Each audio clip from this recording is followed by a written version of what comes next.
अस्सलाम वालेकुम जी। Part B start करते हैं। 113 बी। अच्छा अच्छा जी, ये दो छोटे छोटी चीज़ें हैं। पेज 336 निकालें अपनी किताबों का। पेज 336 पे एक छोटी सी एग्जांपल असल में दी हुई है। स्टैंडर्ड ने ना कुछ एग्जांपल्स दिए हैं प्रॉमिस गुड्स और सर्विसेज की, तो वो पढ़ लें ज़रा। ऐसे ही ना एक दफ़ा FAR 1 में जब ये होता था तो उसने सिर्फ यही एज एन एग्जांपल पूछ लिया था। पेज 336 पे ये एक डिब्बा है, ये बेसिकली पैरा 26 के अंदर लिखा भी हुआ है। FAR 1 में एक बार ये एज इट इज़ उसने पूछ लिया था कि give some examples of promise goods and services, ठीक है, और उसके 5-6 नंबर दे दिए थे, लेकिन उस वक्त स्टैंडर्ड 7 होता नहीं था। खैर ये वहाँ पर लिखी हुई हैं। तो sale of goods produced by entity, ये भी हो सकती हैं। कहता है जी गुड्स और सर्विसेज की एग्जांपल्स बताओ। हमने कहा जी गुड्स जो हमने प्रोड्यूस की, या रीसेल ऑफ गुड्स परचेज हमने खरीद के बेची, या हम परफॉर्मिंग एग्रीड अपॉन टास्क कर रहे हैं, को ब्रिज बना रहे हैं, या एजेंसी सर्विसेज दे रहे हैं, इंतजाम है हम, या कंस्ट्रक्शन मैन्युफैक्चरिंग डेवलपिंग कर रहे हैं on behalf of customer, construction करके दे रहे हैं, वो लाइसेंस वगैरह दिया हुआ है, standing ready to provide services, updates to software and, ये सारी चीज़ें क्या हैं? ये कुछ एग्जांपल्स हैं प्रॉमिस्ड गुड्स और सर्विसेज की, ठीक है ना। तो ये आप बस एक बार पढ़ानी इसलिए थी कि पता को नहीं लगता। वैसे एक बार FAR 1 के अंदर जब ये स्टैंडर्ड होता था ना, FAR 1 के अंदर पहले IFRS बना था ना, तो वहाँ पे ये एक बार पेपर में आया हुआ। अच्छा जी, उसके बाद पेज 368 पे एग्जाम्पल 4 है, ज़रा इसको देखें क्या कहते हैं जी। पेज 368 ओपन करो। पेज 368। भाई अभी ना नेट नहीं चल रहा, IT वाले भाई को बुलाओ, मैं फिर वो नेट चलवाता हूँ। फिर उसको बुला लो ना, ये तो रोज़ का काम मैं भी कर लेता हूँ। फिर ख़त्म करें मसला, रोज़ ये मसला होता है। उसको कह दो आ जाए, वो किसी को भेज दो।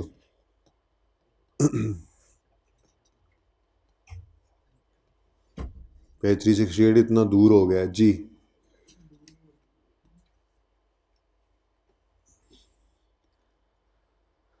Example 4, X limited wins a 5-year contract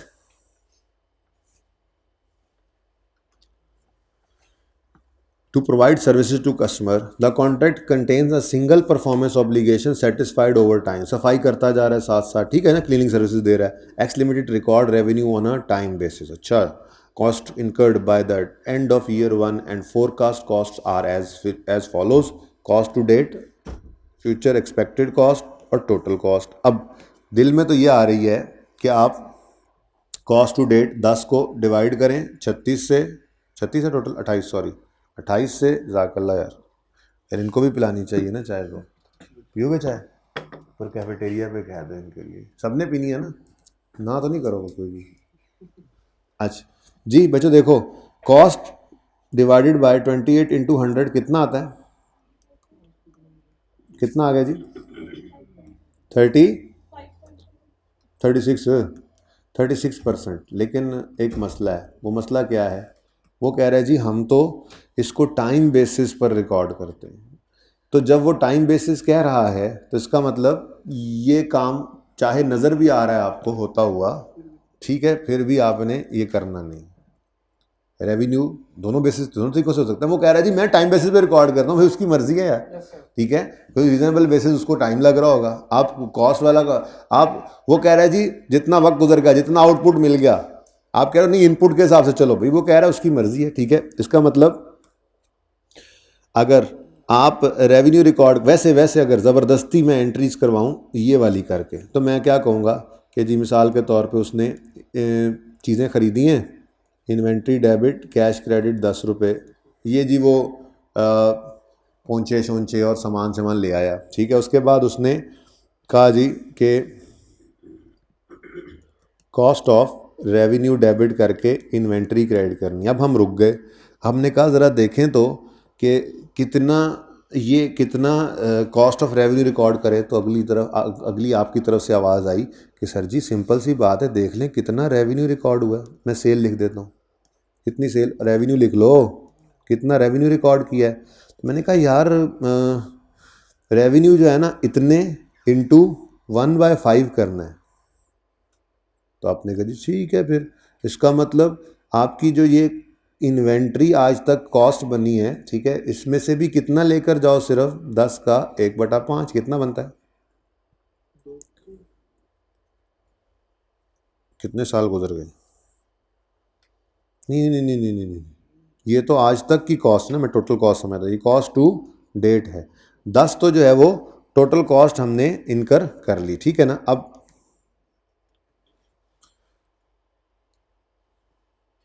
अगर रेवेन्यू, पूरे कॉन्ट्रैक्ट का रेवेन्यू 1/5 जा रहा है तो टोटल कॉस्ट कितनी है?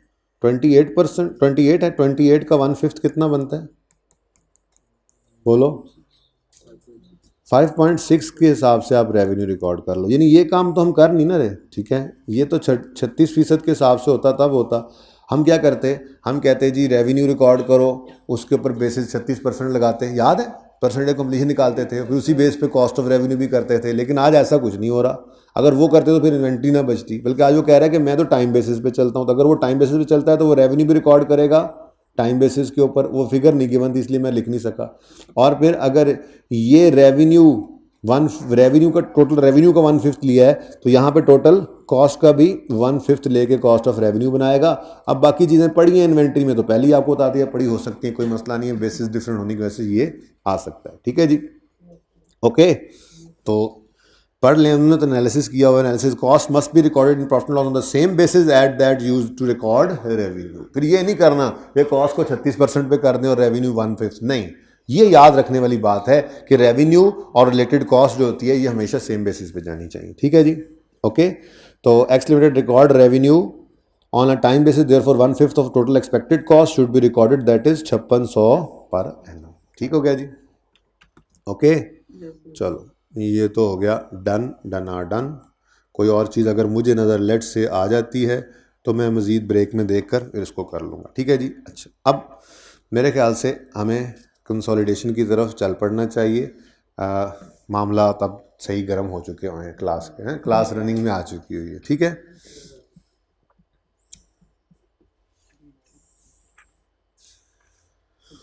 ओके, अच्छा जी, पूरे सवाल तो कोई नहीं होने, आपको पता होना चाहिए।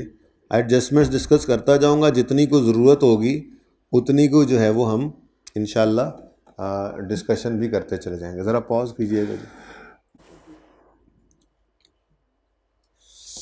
अच्छा जी, अपना पास पेपर 5 है और पास पेपर 6 है। ज़रा पेज नंबर बता दें IS 28 में, इसका वॉल्यूम में आए हुए हैं ना।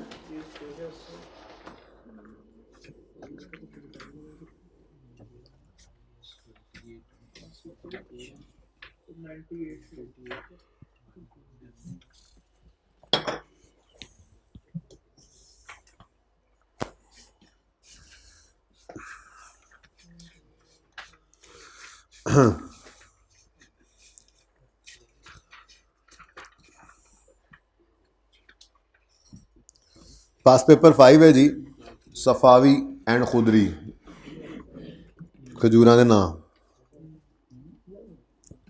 किया हुआ है। बस इसको एक नज़र देख लेते हैं जल्दी से, अगर किया हुआ है तो कौन सी देर लगानी है हमने कौन कौन सी एडजस्टमेंट्स को देखना है। 2, 5 और 6 एडजस्टमेंट 2।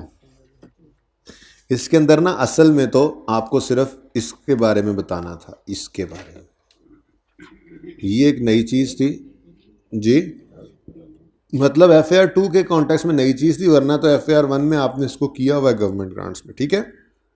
तो page number 175 question number 5 IS 28 का है। इसमें वो कहता है जी, वॉल्यूम 1 पेज 175, ठीक है, पहुंच गए भाई आप। अच्छा, आपने कहा था ना 1 मिनट, हाँ नहीं मिल रहा।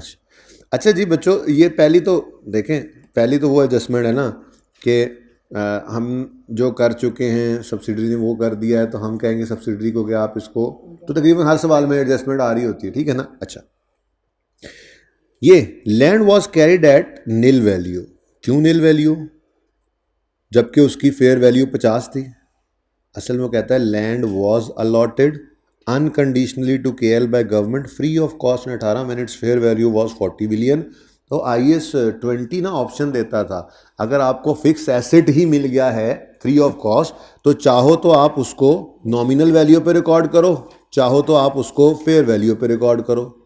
अब मसला ये है कि नॉमिनल वैल्यू के नाम पे दुआ ही थी, फ्री ऑफ कॉस्ट मिला है, तो इसका मतलब नॉमिनल वैल्यू ज़ीरो थी। तो जब ज़ीरो थी तो उन्होंने इस ऑप्शन को एक्सरसाइज किया होगा, उन्होंने नहीं रिकॉर्ड किया, ठीक है ना। तो नॉमिनल वैल्यू पे रिकॉर्ड किया होगा तो ज़ीरो आ रही है बुक वैल्यू, जबकि उसकी फेयर वैल्यू कितनी है 50। तो इसको इस कॉन्टेक्स्ट में देखना था कि इसकी बुक वैल्यू कितनी है, बुक वैल्यू कितनी है, zero.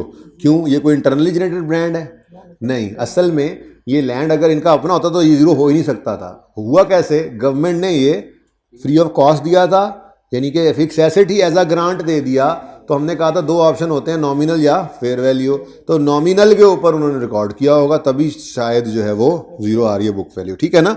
Land was carried at nil value, okay. अगली कहानी पढ़ी तो पता लगा, लेकिन इसकी फेयर वैल्यू कितनी है 50। तो revaluation surplus in working one कितना जाएगा 50 का गेन, ठीक है, ये वर्किंग वन में ले जाएंगे और इसकी डेप्रिसिएशन कोई नहीं होगी। डन। नेक्स्ट एडजस्टमेंट कौन सी देखेंगे जी, नंबर 5। हाँ जी, कोई मसला है भाई, कोई मसला है, सब ओके है? अच्छा जी, ये हम सवाल को ज़रा ऐसे ज़रा एक नज़र डाल भी लें, सवाल किया हुआ ना अच्छा लगता है, ज़रा होमवर्क में दे दिया जाता है ना, ये होमवर्क में दे दिया था उस वक्त, ठीक है। सफावी और खुदरी जो है वो उनकी बैलेंस शीट्स दे रहा है, और ये रवाज आजकल चल रहा है ICAP पर कि वो एसोसिएट की बैलेंस शीट नहीं देता, नीचे जाके थोड़ा सा डाटा दे देता है, तो ज़रा एहतियात से देखना पड़ता है, लेकिन अभी नहीं पता। खैर PPE है, इंटेंजिबल है, इन्वेस्टमेंट इन अम्बरा, अब पता नहीं ये हमारी इन्वेस्टमेंट जो है ये 25% 20% से ऊपर गई है या नहीं गई है, ये नहीं पता, इसलिए इसको एसोसिएट क्या नहीं देना। हाँ, इन्वेस्टमेंट है ज़रूर, ठीक है। आगे वो कहता है on 1 October SL acquired 80% share holding in KL, subsidiary हो गई, through share exchange for every इच्छा at acquisition KL retain on acquisition date KL's value KL that assets were equal to on यकम January SL disposed of due to this. On यकम जुलाई 20 SL acquired 3 million shares of Ambra representing 25% share holding. तो check करने की ज़रूरत नहीं है, पहली बात तो करना भी चाहें तो शायद मुझे शेयर कैपिटल गिवन ही नहीं है कि हम उसको टोटल नंबर ऑफ शेयर्स निकाल सकूं, ताकि मुझे पता लग सके कि 3 मिलियन शेयर्स जो हैं वो कितने परसेंट हैं, लेकिन उसने खुद ही बता दिया कितना है जी 25। इसका मतलब ये हमारी एसोसिएट है। अब on that date AL's retained earnings and fair value of each share were 2400 million and 172 respectively। 172 रुपये की फेयर वैल्यू थी जिस दिन हमने अंबरा के शेयर्स को ख़रीदा। लेकिन बच्चों एक चीज़ अब आड़े आने लगी है, वो चीज़ ये है कि अभी हम देख के आए 540 रुपये की इन्वेस्टमेंट है, और अगर हमने 540 रुपये लगाए हैं 3 मिलियन शेयर्स ख़रीदने के लिए, ऐसे ही है ना, ऊपर मिलियन है ना, हाँ, 540 डिवाइड बाय ये शेयर्स कितने हैं 3 मिलियन। ज़रा बताओ आंसर क्या आता है जी, एग्जैक्ट 180। ये तो कोई बात ना हुई भाई, ये तो कोई बात ना हुई भाई, ये क्या बात हुई भाई।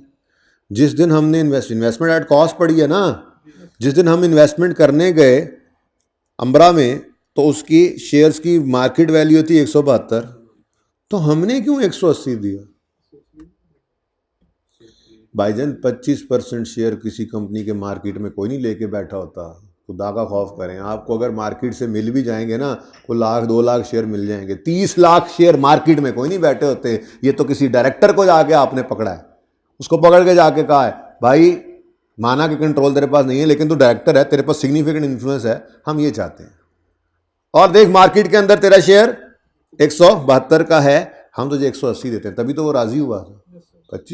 3 मिलियन 25% शेयर्स किसी कंपनी के सिग्निफिकेंट इन्फ्लुएंस है, बड़ा 25% बड़ा सारा शेयर है किसी कंपनी के अंदर, ये मार्केट में ऐसे नहीं मिलता, ना मार्केट प्राइस पे मिलता है, ठीक है। कंट्रोल, जैसे कंट्रोल के पैसे देने होते हैं ऐसे सिग्निफिकेंट इन्फ्लुएंस के भी पैसे देने पड़ते हैं अगर आपने वो एक्वायर करना हो तो, ठीक है। अच्छा जी, अब हाँ, कहता है जी on that date L's retain earnings and fair value और रिटेन अर्निंग्स को हम ज़रूर यूज़ कर लेंगे। एसोसिएट की रिटेन अर्निंग्स हम लेकर जाते थे ना इन्वेस्टमेंट के अकाउंट के अंदर, ठीक है, प्री माइनस, और देखते हैं वैसे वो करना क्या है, ठीक है, प्री माइनस पोस्ट भी कर सकते हैं, ठीक है। अच्छा, उसके बाद कौन सी एडजस्टमेंट है जी? Number 6, during the year ended 30 June L reported net loss of 280 and OCI of 60। बस ये ज़रा देख लेते हैं, उसके बाद फिर सवाल क्लोज कर देते हैं। मैं सिर्फ 2 लेजर आपके सामने बना देता हूँ, इन्वेस्टमेंट इन एसोसिएट और दूसरा CRE, ठीक है। उसका सिर्फ ट्रीटमेंट हम देख लेंगे कि वो बनता क्या है। सबसे पहली बात, आपने इन्वेस्टमेंट इन एसोसिएट के अंदर 540 रुपये डालने हैं ना डेबिट साइड पे। उसके बाद अगली चीज़ आपको कहीं पर, हाँ, रिटेन अर्निंग नज़र आ रही हैं, पोस्ट रिटेन अर्निंग्स 280 मिलियन है, लेकिन वो क्या है, रिटेन अर्निंग्स नहीं है। नहीं नहीं नहीं नहीं नहीं नहीं नहीं, एक मसला आ रहा है भाई। 1 जुलाई 20 को हमारा ईयर एंड है 30 जून 21, 1 जुलाई 20 यानी पिछले साल के पहले दिन हमने SL को एक्वायर किया था, जिस दिन उसकी रिटेन अर्निंग्स थी 2400, ठीक है। ये इसकी प्री हैं, ये इसकी प्री गिवन है, हमें तो चाहिए होती हैं पोस्ट। मैं भी रिवाइज कराता हूँ, pre minus post into share लगाते थे, लेकिन हमें ना इसने क्लोजिंग बताई हैं। हाँ, शायद क्लोजिंग निकल भी सके, अगर ये प्री है और ये साल का पहला दिन है तो ये मैं ओपनिंग कह सकता हूँ। ओपनिंग कितनी है, कितना बनता है ये ओपनिंग है ना। अगर 1 जुलाई 20 हमारे साल का पहला दिन नहीं मान रहा, देखो 30 जून 20 साल का आखिरी दिन, 21 साल का आखिरी दिन है, तो 1 जुलाई 20 क्या है, ओपनिंग। लेकिन इसकी ज़रूरत नहीं है वैसे, बाय द वे, ठीक है। उसके बाद क्लोजिंग कितना होगा ये नहीं पता, लेकिन अगली लाइन में क्या कह रहा है, ड्यूरिंग द ईयर। अब ये ना रिटेन्ड अर्निंग्स की बात हो रही है, किसकी बात हो रही है, रिटेन्ड अर्निंग्स की। OCI की तरफ अभी ना जाना, ठीक है ना। OCI की क्या बात करनी है, OCI की बात नहीं कर रहा मैं अभी, वो बाद में करते हैं। वो OCI रीजन सरप्लस वगैरह या फेवरेबल रिजर्व हम अपने कॉलम में जाते हैं, ठीक है ना। अब वो कह रहा है कि ड्यूरिंग द ईयर 30 जून 21 हमारे साल की बात कर रहा है, EL reported a net loss of 280, तो क्लोजिंग, हाँ 21, लेकिन मुझे तो क्लोजिंग की ज़रूरत ही नहीं थी, ठीक है। क्लोजिंग माइनस प्री क्लोजिंग क्या हुआ, नहीं समझे, कोई डिविडेंड नहीं है, डिविडेंड कोई नहीं है। इम्पेयरमेंट टेस्ट हुआ है NCA एक्विजिशन पे, उससे पिछले कोई पॉइंट में अगर है तो मुझे नहीं पता, अब आपने याद, मुझे नहीं नज़र आ रहा। हाँ, वो तो OCI है ना, OCI तो या तो वो रीवैल्यूएशन सरप्लस होगा, उसका अपना कॉलम आता है, या वो फेयर वैल्यू रिजर्व होगा, उसका भी अपना कॉलम। रिटेन्ड अर्निंग्स को नहीं छेड़ना उसने आके। रिटेन्ड अर्निंग में याद करो, पैट निकलता था, रिटेन्ड अर्निंग्स में आता था, ये वही बात हो रही है, ठीक है ना। हाँ, तो अब मसला ये है कि opening minus pre is equal to post निकलता है, तो ओपनिंग माइनस प्लस इस तरफ जाने की जरूरत महसूस हो रही है। आपके पास 2 ऑप्शन होते थे, closing minus pre into rate लगाएं, या फॉर द ईयर प्रॉफिट लें और उसकी तरफ चले जाएं। याद है, अगर आप ओपनिंग ये closing minus pre into rate करते थे तो डिविडेंड नहीं माइनस करते थे, और अगर आप प्रॉफिट ले लेते थे इन्वेस्टमेंट के अकाउंट के अंदर फॉर द ईयर प्रॉफिट, तो फिर डिविडेंड माइनस करना पड़ता था। याद है, लेकिन इस सवाल में डिविडेंड है नहीं। अच्छा, चले ये कर लेते हैं। इन्वेस्टमेंट इन एसोसिएट के अंदर 280 का, लेकिन आज लॉस है, कोई बात नहीं, ठीक है।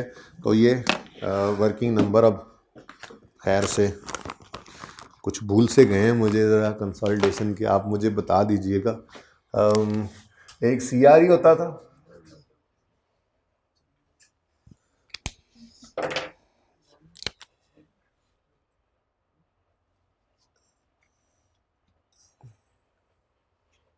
CRE, और दूसरा रेलेवेंट अकाउंट इस वक्त है इन्वेस्टमेंट इन एसोसिएट।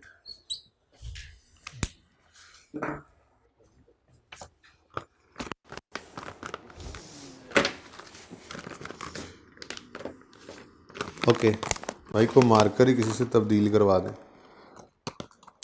कोई एक मार्कर ना 2 के अंदर अगर आप इंक भरवा दें। यार ये इधर मांगो आके, दे दो। अच्छा जी, पहली बात, इन्वेस्टमेंट इन एसोसिएट के अकाउंट के अंदर 540 है, कितना है, 540 है, बोलो, पॉज करें जरा। सलीम जी, सॉरी 540 क्या है जी, 540 क्या है जी, ये इन्वेस्टमेंट इन एसोसिएट आ गया। उसके बाद नेक्स्ट हुआ करता था closing minus pre into share, ठीक है, कितना है वैसे, लेकिन इसकी बजाय जज़ाकल्लाह यार,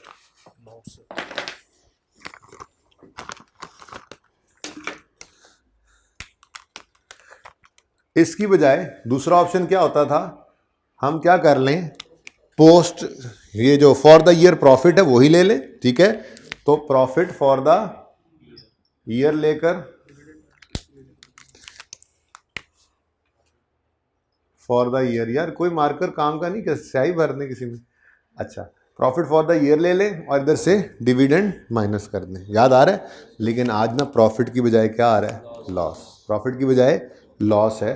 तो इस लॉस को, अब मैं इसको तो काट रहा हूँ ना, वैसे ये तो ऑप्शन था ना। अब इसकी बात, अगर प्रॉफिट आए तो इन्वेस्टमेंट अकाउंट को, प्रॉफिट आए तो इन्वेस्टमेंट अकाउंट को, और इस पर हम क्या करते हैं, फिर शेयर तो लगाते हैं ना, प्रॉफिट फॉर द ईयर लेकर क्या करते होते हैं, इंटू 25% करना है, ऐसे ही है ना।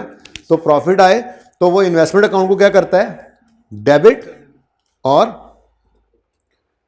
यार इधर देखो ना, पहली बात ये दोनों इधर बना लेते हैं ऑप्शंस, आपको ना शायद भूल रही है थोड़ी थोड़ी बात।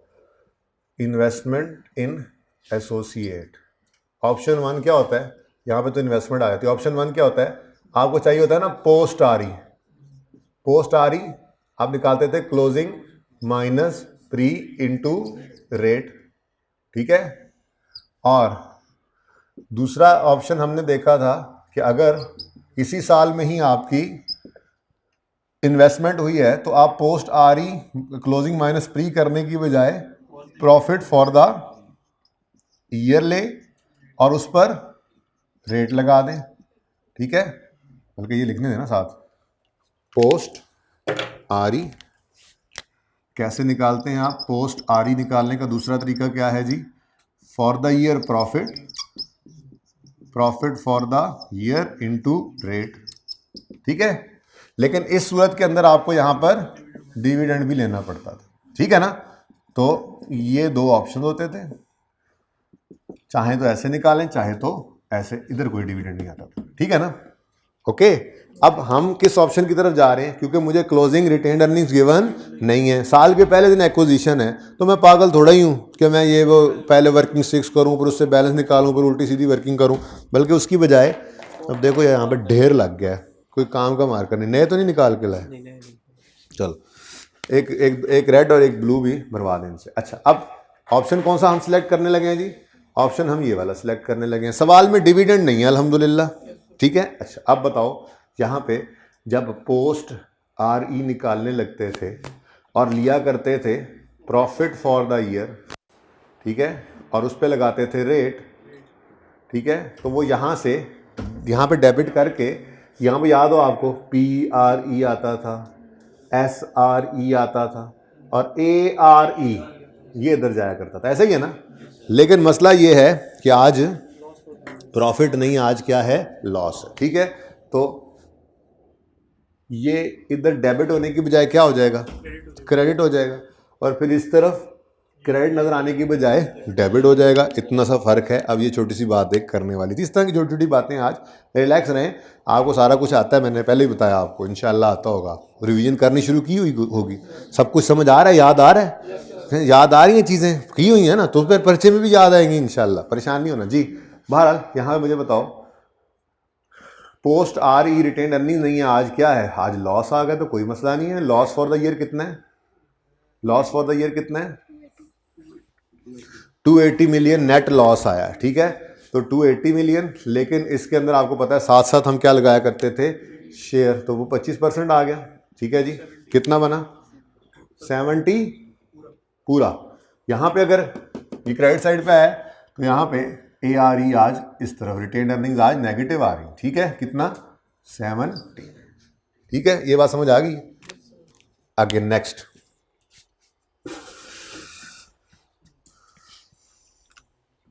ये ऐसे काट के लिखा कीजिए, ठीक है ना, इससे याद रह जाता है कि अपना नॉर्मल केस तो ऐसा ही था, लेकिन चूंकि आज लॉस आ गया तो इस तरह से कर रहे हैं। ठीक हो गया जी। नेक्स्ट अगली बात तो कहता है एंड OCI ऑफ 60 मिलियन भी है। अच्छा, अब OCI नॉर्मल है, ठीक है। आपको पता है कि आप जैसे यहाँ पे प्रॉफिट लेते थे वैसे ही इन्वेस्टमेंट एसोसिएट के प्रॉफिट्स भी इन्वेस्टमेंट इन एसोसिएट के लेजर में आते थे और इसके OCI भी, ठीक है। तो पोस्ट RE भी इधर आता था और पोस्ट OCI भी इधर आता था, ठीक है जी। ओके अच्छा, अब ये नॉर्मल है, ये बिल्कुल नॉर्मल है, इसमें कोई मसला नहीं है, ठीक है। कितना है जी? 60 है। ये भी फॉर द ईयर ले लिया हमने, इनटू इसके ऊपर 25, क्योंकि इस एसोसिएट के अंदर हम साथ ये परसेंटेजेस लगाते जाया करते हैं, ठीक है जी। ओके जी, बोले 15। अच्छा, अब उसूली तौर पे तो इस डेबिट ने क्रेडिट होना था, उसूली तौर पे तो कंसोलिडेटेड OCI में, मतलब नहीं लिखा हुआ ना कौन सी चीज़ है, कंसोलिडेटेड रीवैल्यूएशन सरप्लस है या जो भी है, ठीक है। तो कंसोलिडेटेड OCI में जाना चाहिए था, रिटेन अर्निंग में नहीं जाना चाहिए था। लेकिन सवाल के अंदर OCI का डाटा अवेलेबल नहीं, शेयर प्रीमियम है, शेयर कैपिटल है, शेयर प्रीमियम, रिटेन अर्निंग और लायबिलिटीज़ है सवाल में कहीं पर। तो उसूली तौर पे तो इसको जाना चाहिए था COCI के अंदर, ठीक है। लेकिन ना पेरेंट की OCI गिवन है, ना ऐसी कोई इन्फॉर्मेशन और सब्सिडरी की गिवन है अलग से कि इसको वहाँ पे लेकर जाएं। तो ICAP ने भी क्या किया, ICAP ने जान छुड़ाई और यहाँ पे जाकर A का OCI भी CRE में शो कर दी, जो कि गलत है। बहरहाल क्या हो सकता है, इसके यहाँ पर स्टार लगा दें, ठीक है, और अपने पास लिख लें। वैसे अगर आप पर्चे के अंदर यहाँ लिखने की बजाय एक नया अकाउंट ओपन कर लेते, ठीक है, तो उससे भी अल्टीमेटली आपने लेकर तो वहीं जाना था फेस के ऊपर। तो ये 15 यहाँ ऐड हो जाए, यहाँ पर ऐड होकर क्लोजिंग चला जाए, होना कुछ नहीं था। लेकिन ICAP का सोल्यूशन अगर आप देखें तो उसमें आपको इनकन्सिस्टेंसी नजर आए, तो वजह यही होगी। तो लिख लें इसको,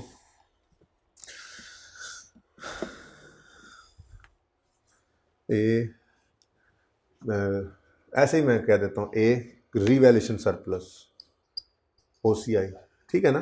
तो ये OCI का आइटम तो OCI में जाना चाहिए था, कंसोलिडेटेड रीवैल्यूएशन सरप्लस बनाया था हमने, याद है ना, अलग से अकाउंट बनता तो इधर आना चाहिए था, लेकिन ICAP में तो डाला हुआ है। तो स्टार लगा के लिख लें कि इसको जाना तो कंसोलिडेटेड रीवैल्यूएशन सरप्लस में चाहिए था, कंसोलिडेटेड OCI में चाहिए था, लेकिन क्योंकि उसकी कोई इंफॉर्मेशन गिवन नहीं थी, इसको जाना तो उधर ही रखें जिसको जाना चाहिए उसको है ना, इसको जाना चाहिए था, इसको जाना तो कंसोलिडेटेड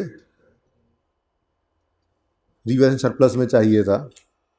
मैं अज्यूम कर रहा हूँ कि ये comprehensive other comprehensive revaluation surplus पड़ा, ठीक है ना। आपके सिलेबस में दो ही चीज़ें हैं, रीवैल्यूएशन सरप्लस या फेयर वैल्यू रिजर्व, तो मैंने अज्यूम कर लिया, ठीक है ना। तो इसलिए यूँ बोल रहा हूँ, इसको जाना तो कंसोलिडेटेड रीवैल्यूएशन सरप्लस में चाहिए था, लेकिन चूंकि उसकी कोई इन्फॉर्मेशन सवाल में अवेलेबल नहीं थी, तो ICAP ने इसको भी CRE में ही फेंक दिया। लेकिन सवाल में इसकी कोई इन्फॉर्मेशन नहीं थी, तो ICAP ने इसको भी CRE में ही फेंक दिया, ठीक है जी। बाकी आपकी मर्जी, आप जैसे मर्जी कर लें। Okay,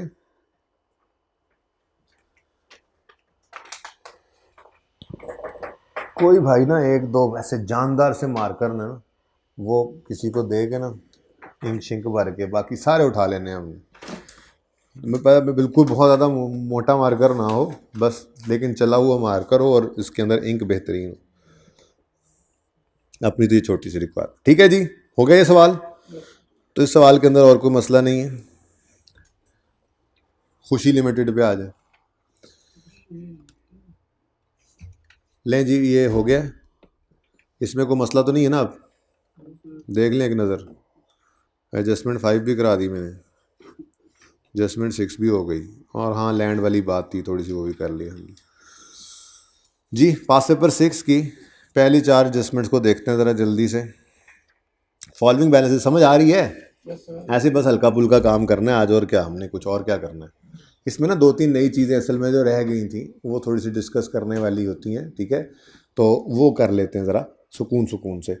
following balances are extracted from records of Khushi limited, मुतमईन लिमिटेड और गुस्से वाला limited for the year ended, गुसीली limited for the year ended 31 December 2021। HLSLFL sales, cost of sale, operating expenses, other. यार करना क्या है, जरा ये तो देख लें।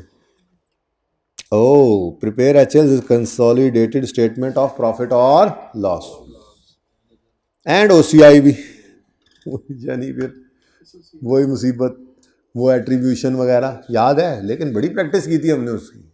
ऐसे नहीं है कि पैट आए और फिर OCI आया, टोटल कंप्रिहेंसिव इनकम आए, फिर एट्रीब्यूशन में सिर्फ पैट और TCI को एट्रीब्यूट किया था। याद आ रहा है? ठीक है, अच्छा चलो।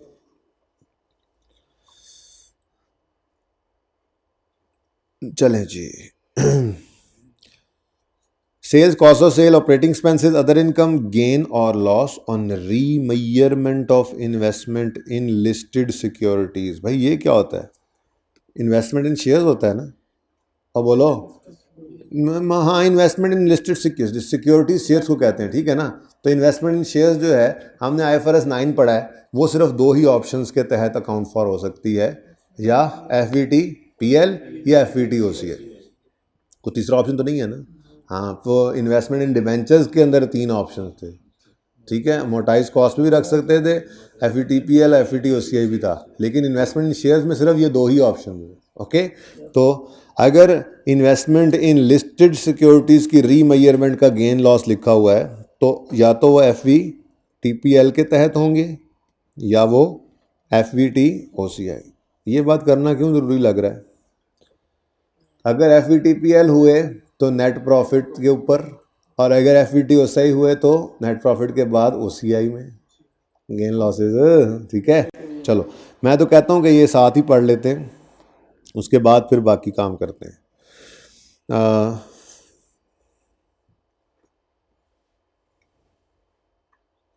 कहाँ गया ये? 4 HL has designated HL पहला parent HL has designated its investment in listed securities as subsequently measured at FVTPL।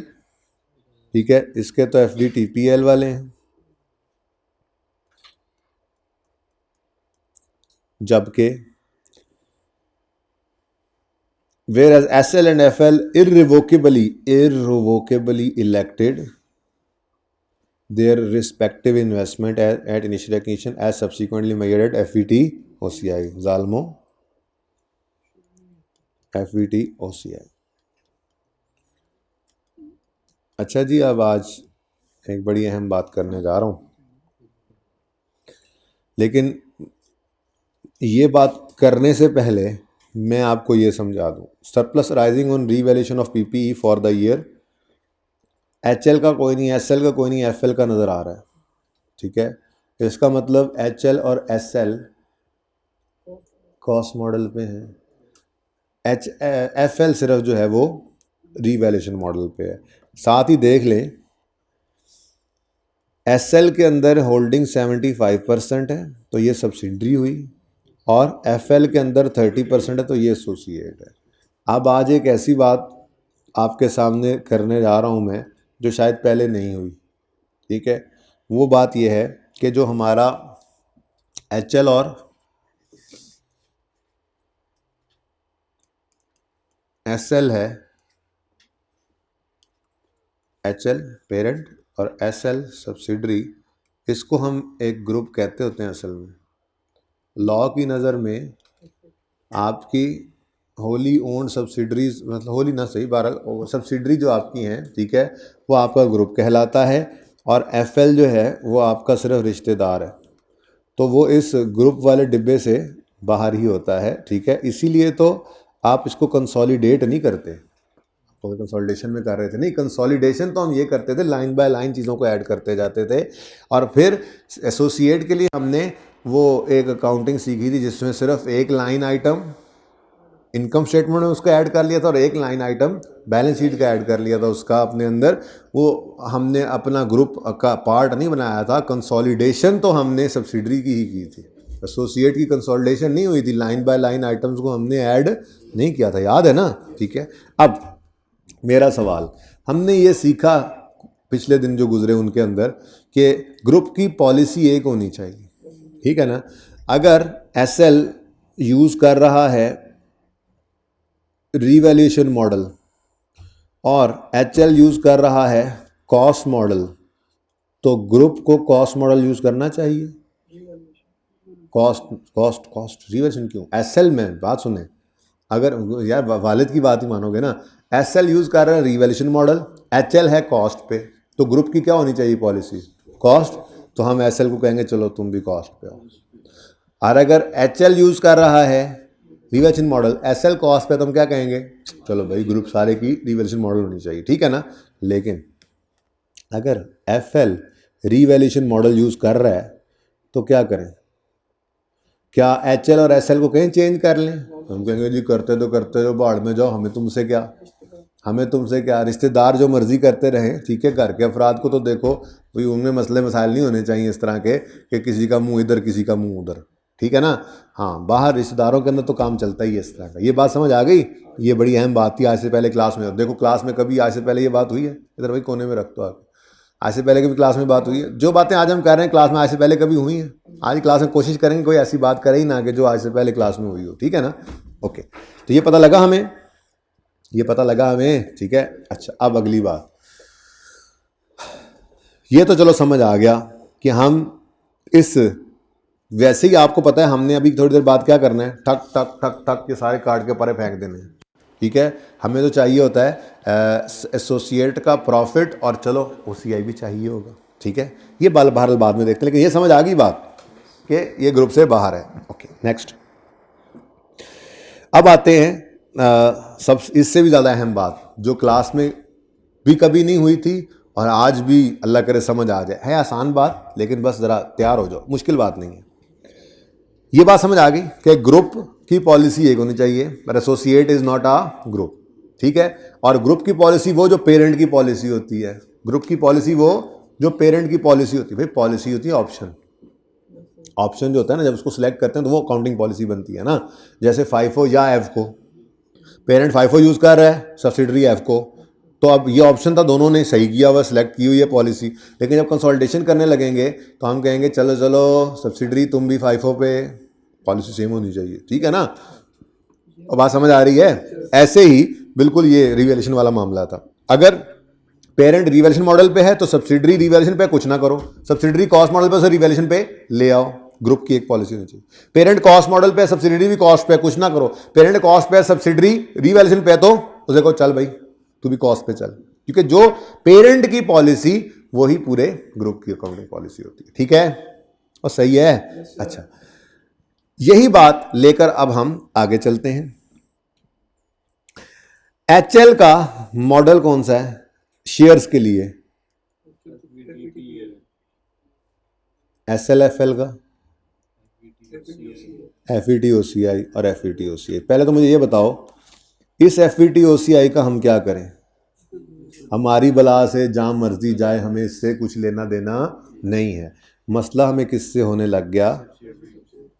इस FET OCI से। अब ग्रुप ग्रुप एक ही पॉलिसी को होना चाहिए। फादर की पॉलिसी क्या है? FETPL, तो बेटे को भी क्या आना चाहिए? FETPL पे, ठीक है। पर एक मसला हो गया है, हाँ, IFRS 9 ने ये कहा है कि ये जो इलेक्शन है ये इर्रेवोकेबल है। ये क्या है जी? ये इर्रेवोकेबल है, तो माना कि पॉलिसीज ग्रुप की सेम होनी चाहिए, लेकिन मसला यहाँ पे क्या आ गया? ये जो इलेक्शन था ये इर्रेवोकेबल था, ठीक है। तो यहाँ पर स्टार लगा के अब ये बात लिख लो। ये बात भी अब पहले नहीं हुई ना क्लास में, देखो ये बात तो बिल्कुल भी नहीं हुई थी, ठीक है। जल्दी से लिखो यहाँ पे स्टार लगाकर।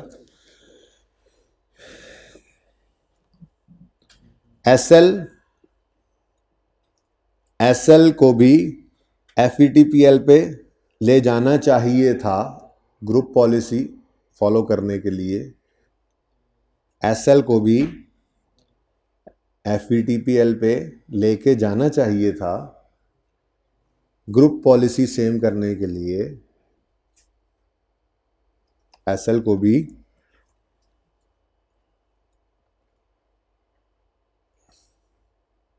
FETPL पे लेकर जाना चाहिए था ग्रुप पॉलिसी सेम करने के लिए, लेकिन मसला ये है लेकिन मसला ये है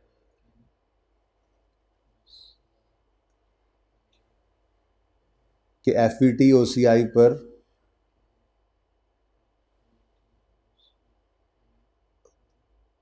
एफईटी ओसीआई से चेंज करना इरिवोकेबल है, इसलिए मजबूरन एफईटी ओसीआई से चेंज करना इरिवोकेबल है ना, इसलिए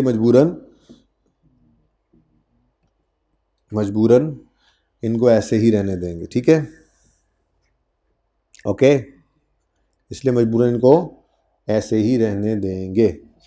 जी बेटा, नहीं, पेरेंट को नहीं चेंज करना, ग्रुप की पॉलिसी वो जो पेरेंट की पॉलिसी, ठीक है।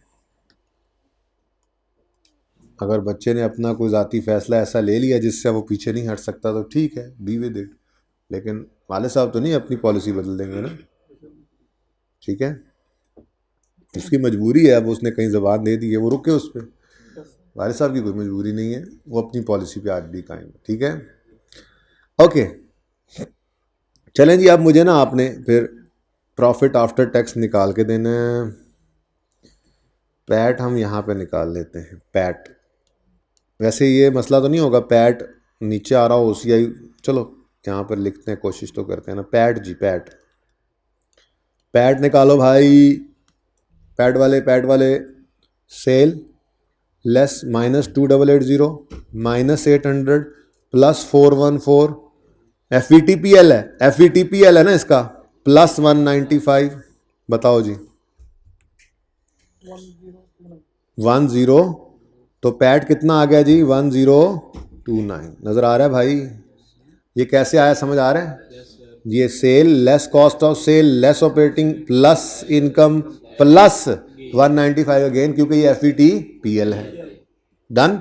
एसएल के बारे में आकर देखते हैं, एसएल का क्या मामला है। एसएल में sale less cost of sale 1125 less operating expense 550 plus 216, इसको नहीं लेना, पैट करते हुए कैलकुलेट इसको नहीं लेना, क्योंकि ये एफईटी ओसीआई में है, तो बताओ कितना 791। हाँ, फाइनेंस कॉस्ट में सॉरी फाइनेंस कॉस्ट इसकी है नहीं थी ना, इसीलिए मैं भूल गया जी -50 भी करो, इधर देखो, सेल 2250 -1125 -550 +216 -50, यहाँ पे -0 था ना, ठीक है जी, कितना 741, जज़ाकल्लाह जी, वो पिछले भी फाइनेंस कॉस्ट सामने मैंने कहा सारे ही 0 हैं।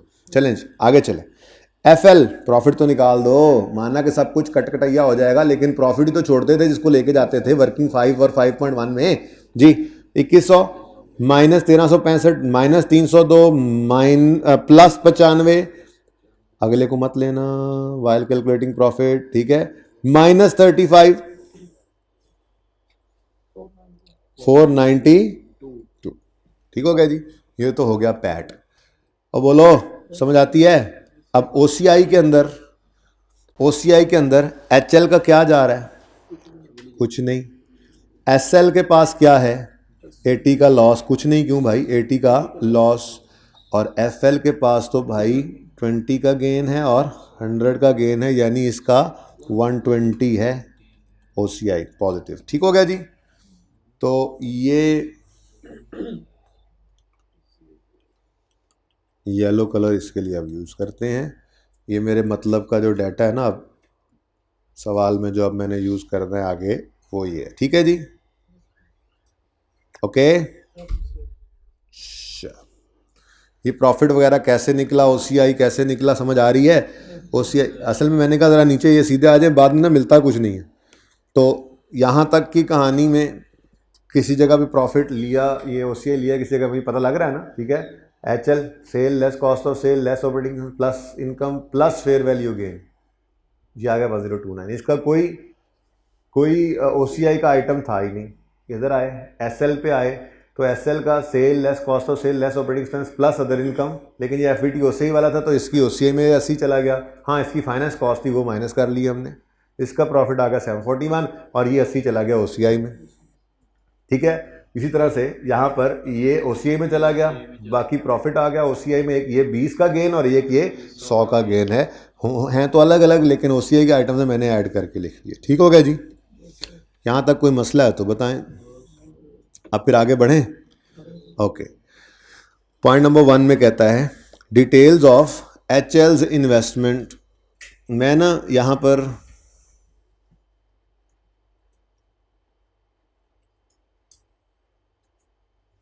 सवाल ये ना क्विकली पूरा ना भी करें, कुछ आंसर्स एंड पे लेके आपके साथ कर लूँगा, लेकिन इनकम स्टेटमेंट वहीं पर बनाएंगे इंशाल्लाह। ओके, और वर्किंग 5.1 जिसमें एस प्रॉफिट और ए प्रॉफिट आता था, उसके बाद OCI भी आ रहा है तो 5.2 और 5.3 ये भी याद है ना, ए के OCI और एस का OCI ये भी निकाल लेंगे। ठीक हो गया?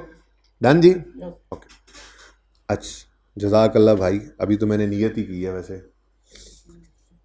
चलें, अभी तो एडजस्टमेंट्स यहीं पर करते हैं, सारी वर्किंग यहीं पे करते हैं, उसके बाद फिर बस साथ साथ पोस्टिंग भी करते चले जाएंगे। ओके, चल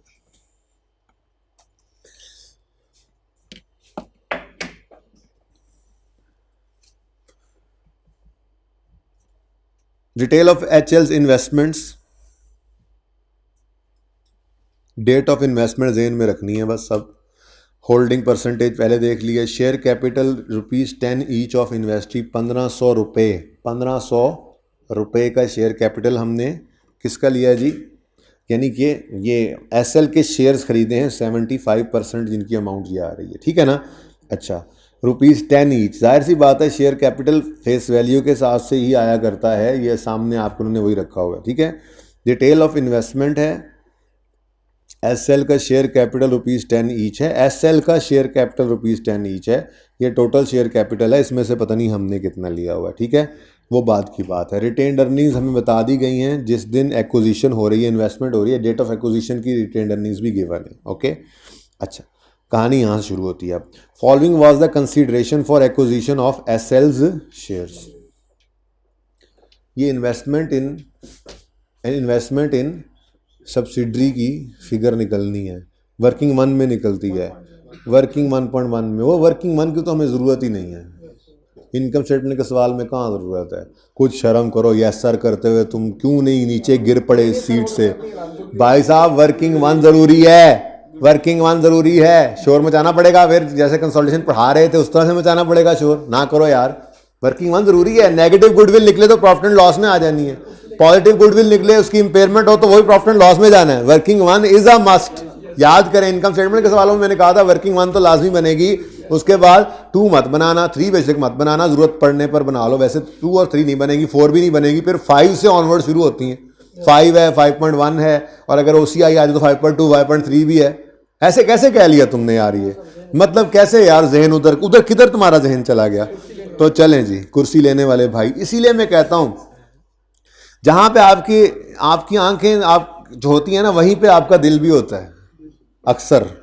ठीक है ना? तो आप ना अपनी आंखों की हिफाजत किया करें, अल्लाह हम सबकी हिफाजत फरमाए। अच्छा जी, तो मैं यहाँ पे वर्किंग नंबर 1 ओपन कर लेता हूँ।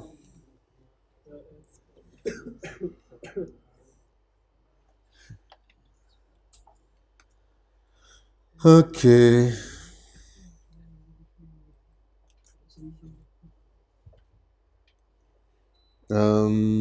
Adjustment account,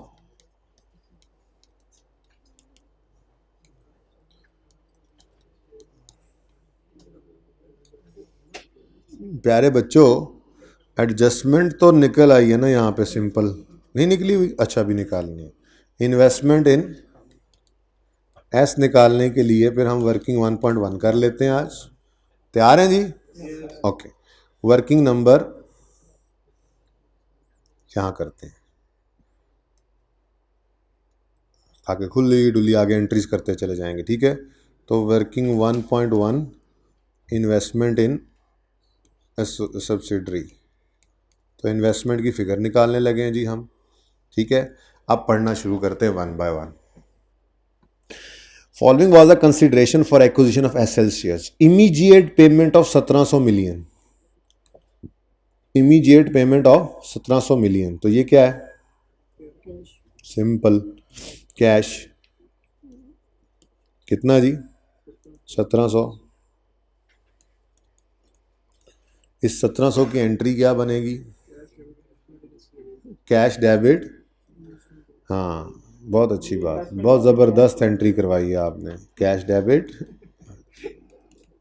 investment in S debit. Investment in S मैं नहीं लिख रहा, हर दफ़ा लिखना पड़ना है तो बस एक ही बार था डिसाइड। कैश क्रेडिट, ठीक है जी, ये एंट्री हो गई भाई 1700 से। चलो, अब ये हुई हुई एंट्री या नहीं हुई, ये बात की बात है, मैं तो सिर्फ बता रहा हूँ आपको। इन्वेस्टमेंट की फिगर तो निकालनी है ना, इन्वेस्टमेंट की फिगर निकालते हैं साथ साथ एंट्री भी करते जाएं कि ये एंट्री बनती है, हो गई है तो हो गई है, नहीं हुई तो कर लेंगे। Okay, next. And another payment of 843 million after 3 years। तो पेबल का नाम शाम अब छोड़ो, बड़े हो गए हैं जी। ये डेफर्ड कंसिडरेशन पेबल थी, लेकिन छोड़ो, बस पेबल है। ओके, इतना काफ़ी है। कितना जी? 843 का कहाँ लिखा हुआ है जी? 0.10 में डिस्काउंट रेट इज 12% पर एनम में be used wherever required. जी हमें यहाँ रिक्वायर्ड है, कर लें जी। 1.1 रेज टू पावर -3 है। बोलो भाई। 600। तो 600 की एंट्री क्या करवाई हुई है आपको? इन्वेस्टमेंट डेबिट और पेएबल क्रेडिट। वो पूरा नाम लिखने की जरूरत नहीं है। 1.12% है। 10 लगा मुझे तो। अच्छा, ब्रेक कर लेते हैं जी। 1.12 रेज टू पावर -3 जी। 600 रुपये। तो इन्वेस्टमेंट डेबिट और पेएबल क्रेडिट। अच्छा, मैं तो कहता हूँ ये सारा काम कर ही लेते हैं इसका एंड तक।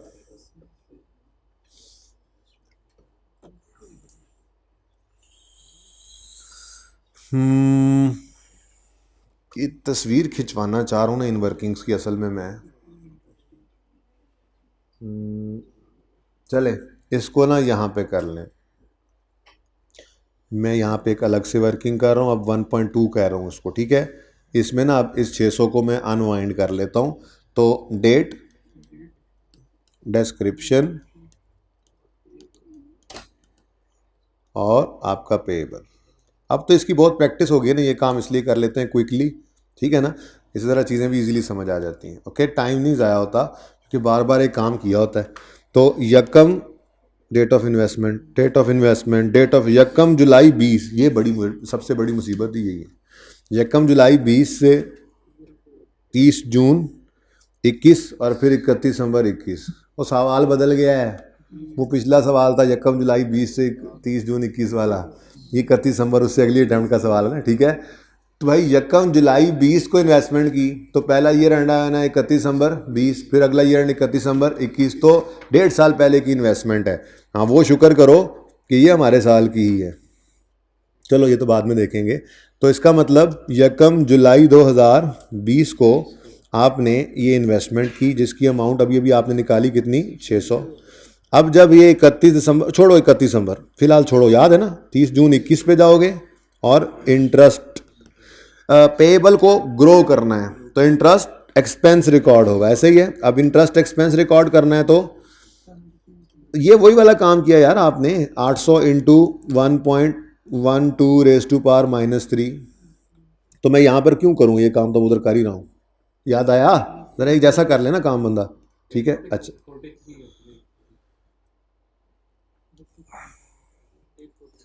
ठहर जा, क्या चीज़? ये 843, ठीक है जी। अच्छा, अब उसके बाद इंटरेस्ट एक्सपेंस निकाल सकते हो। इंटरेस्ट ज़्यादा लंबा काम ही नहीं है, वो तो सिर्फ प्रोविजन फॉर रीस्ट्रक्चरिंग में बड़े मुसीबतें मसाइल होते थे, बदल रही है बार बार, कभी वो ईयर्स बदल गए, कभी अमाउंट बदल गई, कभी कुछ हो कभी कुछ। ये सिंपल है, सिंपल ही रखो। वैसे गिनती करनी पड़ती है हर दफ़ा साल की, तो सिंपल 600 का 12% भी ले सकते हो। याद है आपको शुरू में मैंने आपको ये तरीका भी सिखाया था पहले दिन इफ्रिक 1 करवाते हुए, ठीक है। 72 इंटरेस्ट एक्सपेंस आ गया, ये क्लोजिंग 672 हो गया। ये बुक वैल्यू थी, हम यहाँ पे रुक जाते, पर मसला क्या आ रहा है, अभी हमारा साल नहीं रुका तो 1 साल और आगे जान दो। इंटरेस्ट एक्सपेंस कंपाउंडिंग हो रही है, तो 672 का 12% 81। बस ठीक है, अब टोटल मैं नहीं करके टाइम ज़ाया कर रहा, मुझे क्या टोटल की ज़रूरत है। बैलेंस शीट बनानी है, कोई बैलेंस शीट बनानी होती तो टोटल बैलेंस बुक वैल्यू निकाले यहीं से उठाकर बैलेंस शीट में लिख देते पेएबल, काम तो हो ही गया था, ठीक है ना। लेकिन मैं चलो यहाँ पे टोटल आना है, मैं वो टोटल कर नहीं रहा, मैं नहीं कर रहा, ज़रूरत नहीं, बुक वैल्यू जब चाहिए होती तो ठीक है, पर्चे में तो फिर टाइम बचाएंगे ना। अब बच्चों सवाल कर रहे हैं हम प्रॉफिट एंड लॉस का, पहली एंट्री तो गई हो, ठीक है, यहाँ तक तो कोई मसला नहीं है। लेकिन ये एंट्री होने के बाद ये अगली एंट्रीज जो होती हैं, आपको पता है ये इंटरेस्ट की एंट्रीज, उसकी एंट्री क्या होती है जी, interest expense debit payable credit, interest expense debit payable credit. और ये वर्किंग वन में नहीं जाती, ये एंट्री सारी की सारी अब CRE या SRE वाली होती हैं। तो ये इन्वेस्टमेंट की है हमने सब्सिडरी में, तो ये एंट्रीज जब भी हिट करेंगी जाके CRE को हिट करेंगी ना। अब CRE तक तो बात ठीक है, CRE में तो आपने उठाकर ये पूरा 72, ये पूरा 72, ये हमारा साल कब ख़त्म हो रहा है, पहला साल जब हमने इन्वेस्टमेंट की होगी पहला साल खत्म होगा 31 दिसंबर 2020 पे, तो 31 दिसंबर 20 तक इस 72 के 6/12 ऐसे ही है, वो पहले साल में एक्सपेंस बन गए होंगे, और फिर इस 72 के ये 6/12 और इस 81 के पहले 6/12, ये हमें दोनों चाहिए होंगे। बड़ा ही नाजुक सा मामला था, लेकिन सवाल में आसान एडजस्टमेंट्स भी हुआ करती हैं, ठीक है ना। अच्छा अब हाँ भाई इधर देखें ना, असल में कहानी ये चल रही है, कहानी ये चल रही है कि हमारा साल है ये, जिसमें हम खड़ोते हैं वो है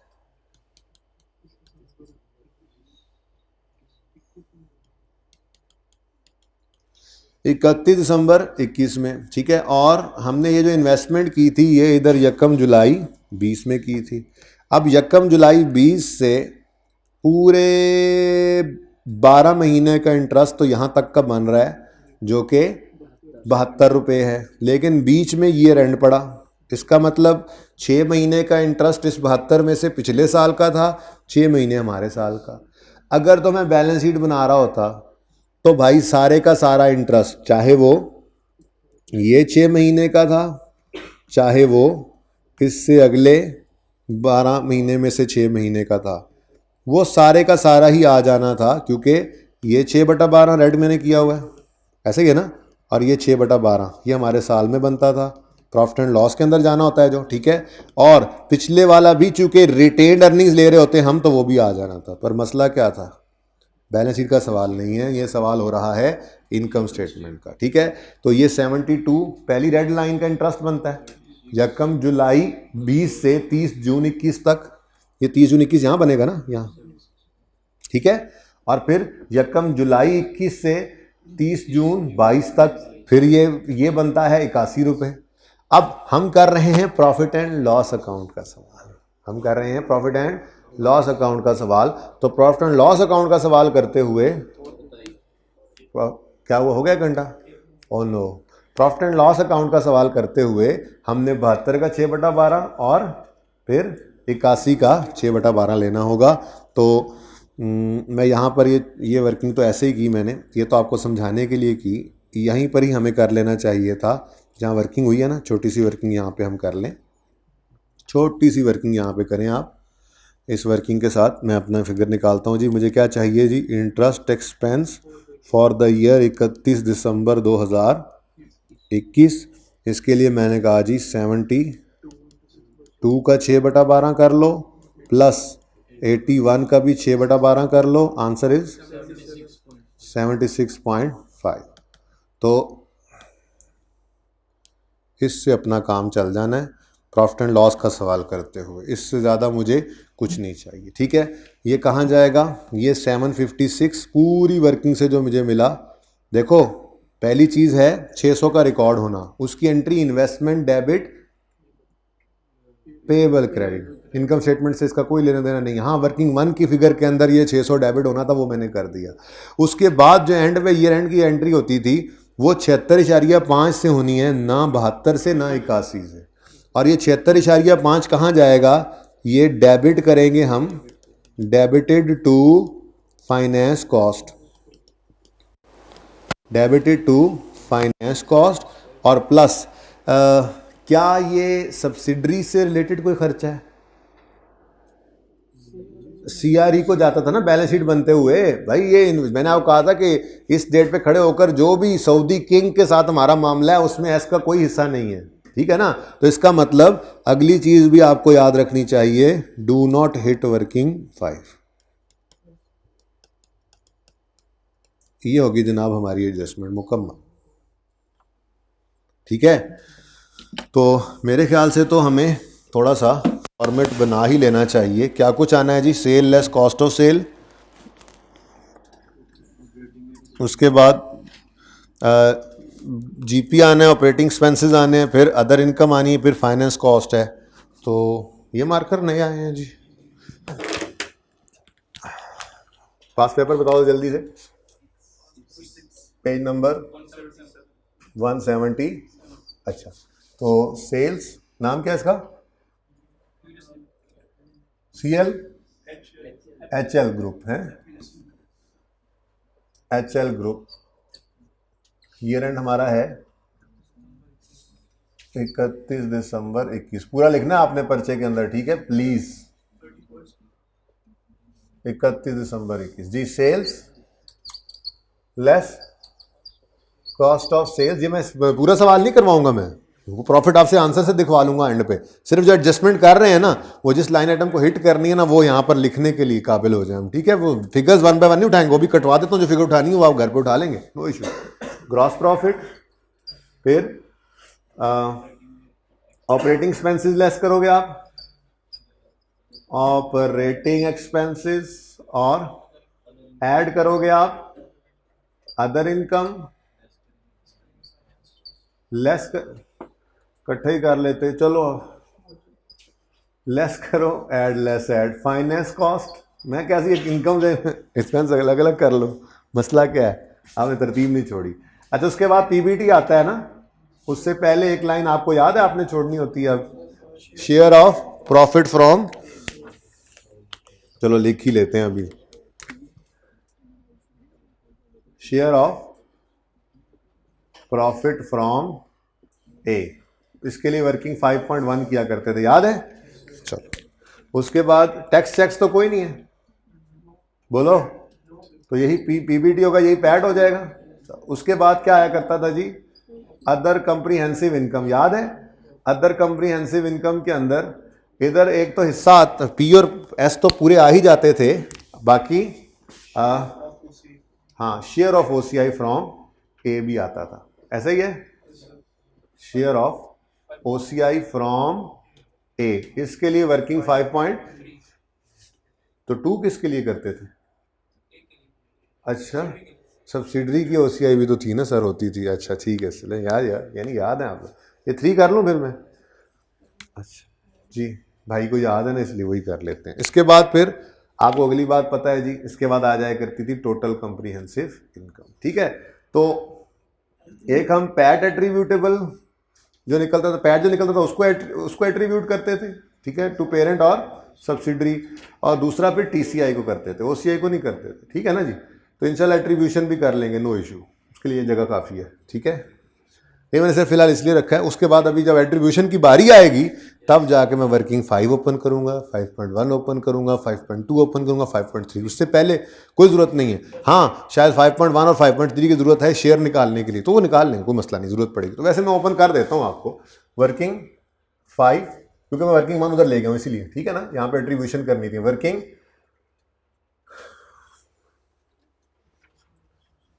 और इधर ले एट्रीब्यूशन यहाँ पे, वर्किंग 5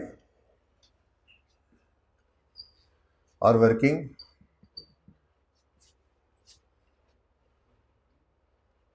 5.1, ये क्या होती थी जी, 5 क्या होती थी जी, एस प्रॉफिट्स, याद आ रही हैं बातें, और 5.1 ए प्रॉफिट्स। हाँ वही पूरी बात वही हो गई। 5.2 हो जाती थी फिर एस की ओसीआई और वर्किंग 5.3 हो जाती थी ए की ओसीआई। जाहिर है उसके ऊपर हम शेयर लगा देते थे जब तो वो बन जाया करती थी ऐसी। ठीक है, ओके डन। 1 घंटा 10 मिनट हो गए तकरीबन,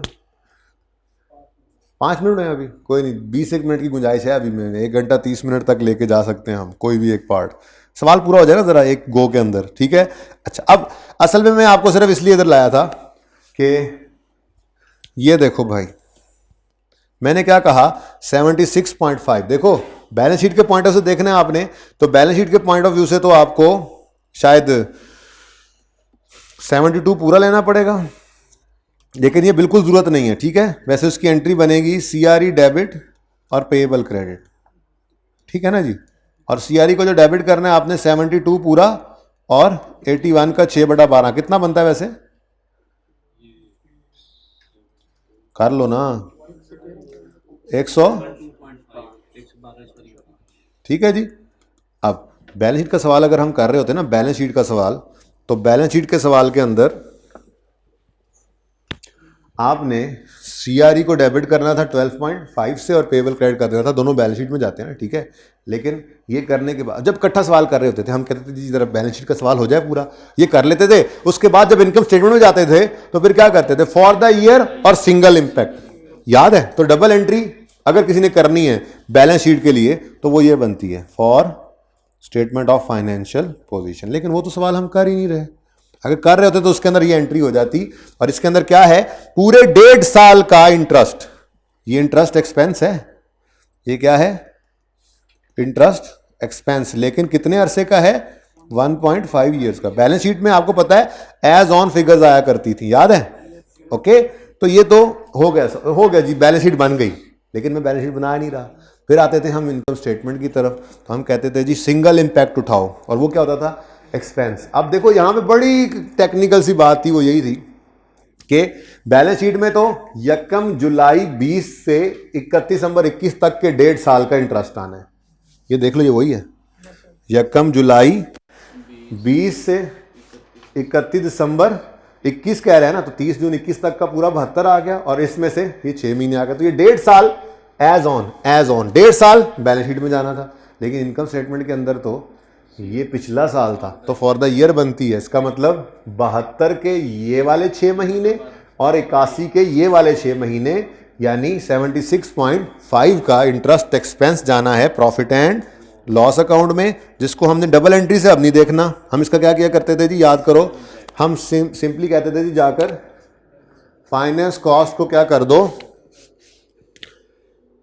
जो भी चीजें आएंगी फाइनेंस कॉस्ट को क्या कर दो जी, बढ़ा दो, डेबिट बढ़ा दो, कितने से 70। यहां पे आपको पता है ना क्या आया करता है, P प्लस एस, ठीक है ना, P प्लस एस वो आप लिखोगे जी, बोलो प्लस, ठीक है। And do not hit working 5। वैसे वर्किंग 5 में एंड पे लिख लेंगे, प्रॉफिट आने हैं, ठीक है ना, वो एंड पे लिख लेंगे। चलें आगे, चल जी, एडजस्टमेंट पूरी हो गई। इन्वेस्टमेंट के अंदर बस इन्वेस्टमेंट डेबिट पेएबल क्रेडिट होना होता है, बाकी का काम इधर कोई नहीं होता, ठीक है ना।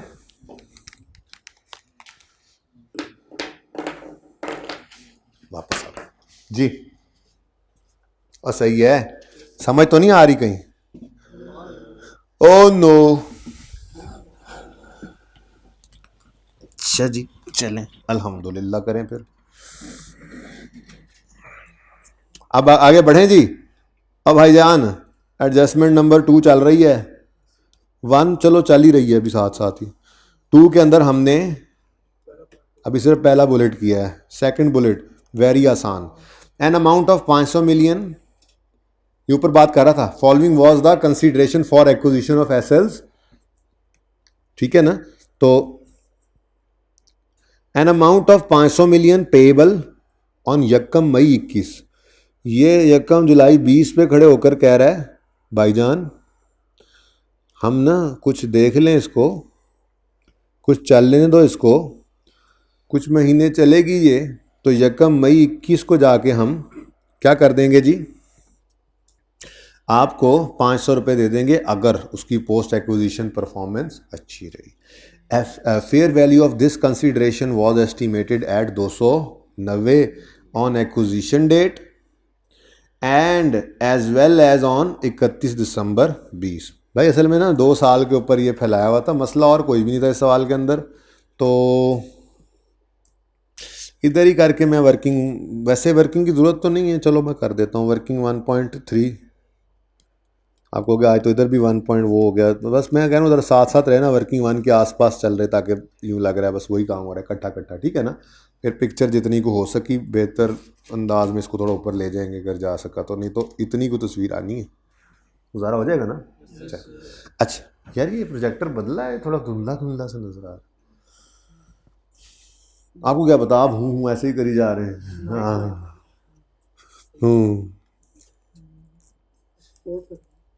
सपोर्ट कर रहे हैं, स्पोर्ट स्टाफ हैं आप। जी बच्चों, यहाँ पे हमने ना 1 जुलाई 2021 पर, सॉरी 20 पर, यहाँ 31 दिसंबर 21 आना है ना, और यहाँ 31 दिसंबर 22, ठीक है। अच्छा 1 जुलाई 20 पर ये जो आपने सब्सिडरी ख़रीदी है, इसको ख़रीदते हुए आपने एक नारा भी लगाया था, ने कहा था ये 290 रुपये जो हैं 1 जुलाई 21 को 500 का, यार 1 मई 21 तक हम देखते हैं, तो 5-7 महीने चलने दो ना, इसको नज़र आ ही जाता है भाई, हर साल प्रॉफिट नज़र आ, मंथली अच्छा सॉरी 1 साल आगे चला गया हूँ, 20-21 कर लो यार।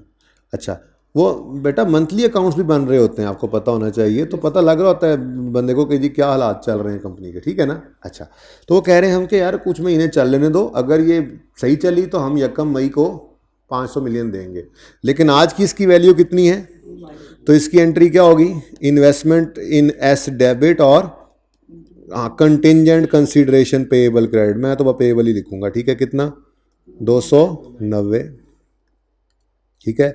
ईयर एंड पर भी ये 290, एक मिनट थोड़ा सा ना सेंट्री को नीचे लिया, यहाँ पे मैं लिख लेता हूँ साहब।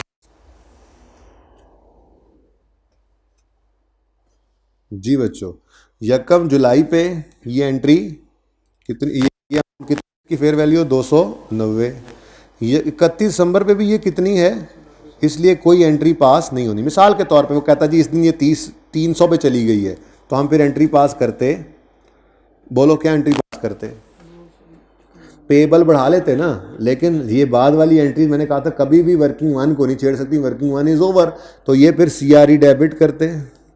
आप कहते जी CRE नहीं, आप प्रॉफिट बा लॉस, कोई देखो तरतीब से चल लो, पेएबल बढ़ गया, पेएबल बढ़ना क्रेडिट होता है, और पेएबल लायबिलिटी बढ़ना दुख की बात है, तो दुख को क्या करना था हमने, एक्सपेंस आउट करना था। अब अगर इनकम स्टेटमेंट का सवाल कर रहे हैं तो एक्सपेंस, और अगर बैलेंस शीट का कर रहे हैं तो देख लेना था CRE या NCI, जिधर मर्जी ले जाओ,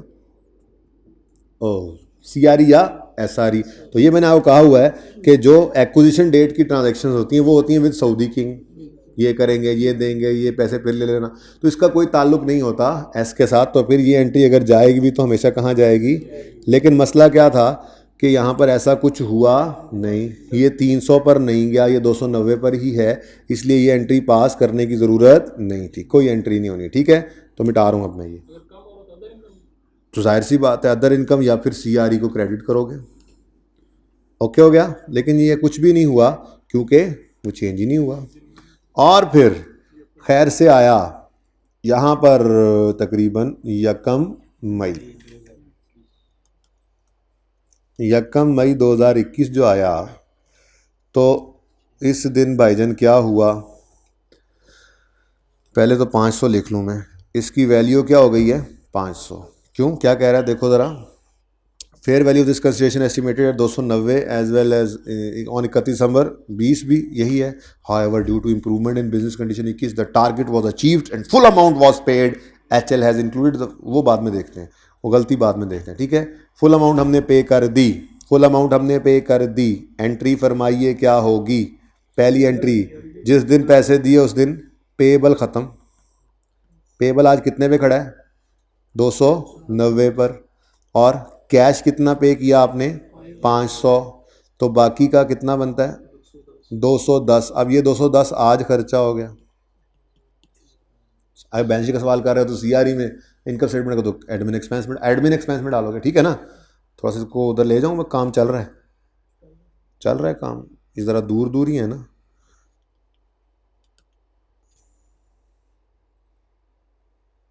लैदा रहो भाई, लैदा रहो, लैदा।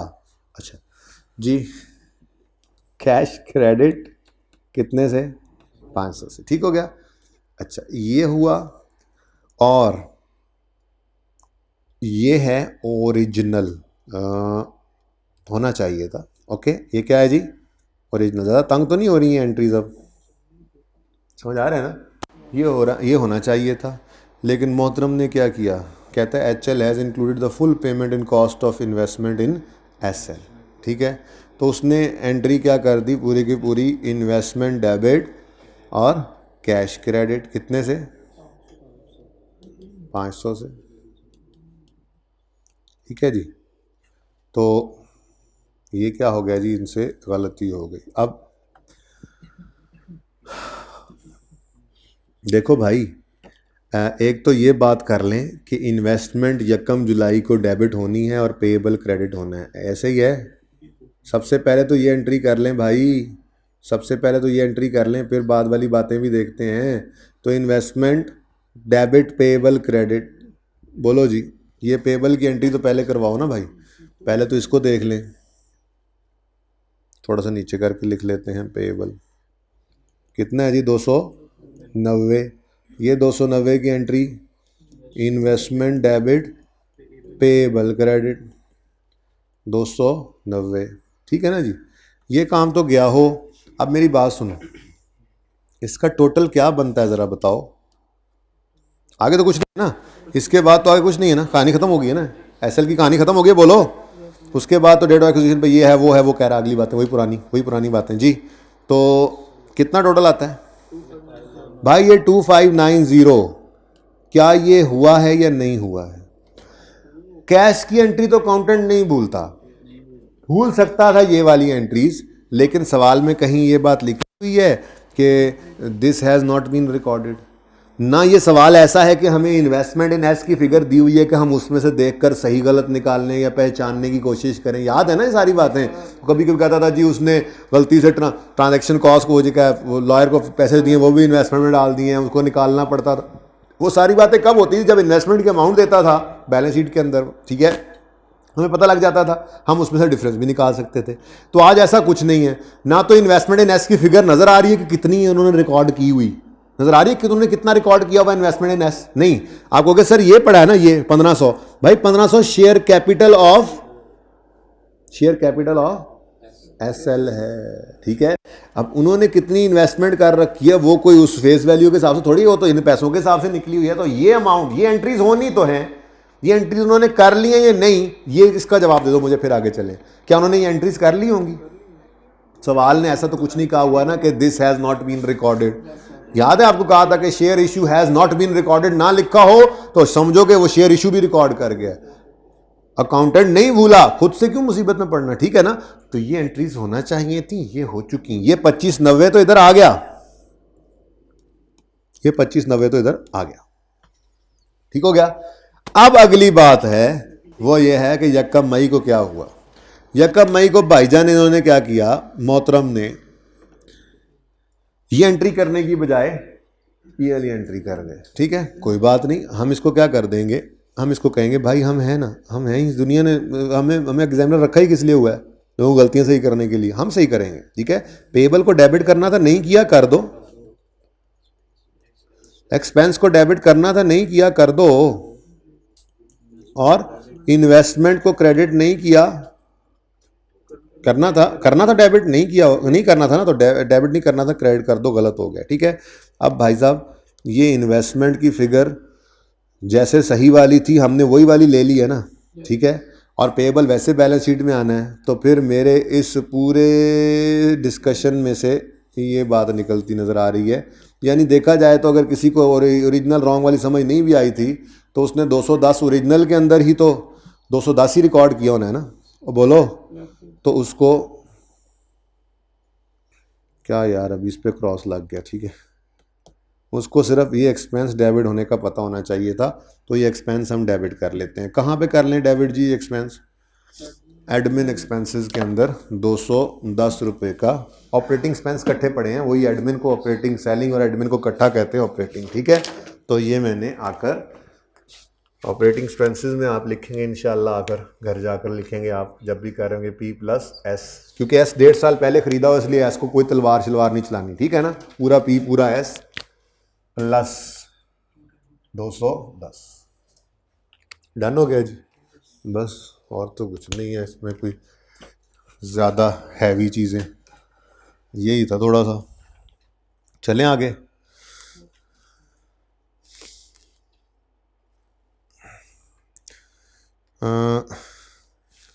क्या कर सकता हूँ मैं यहाँ पे आपके लिए?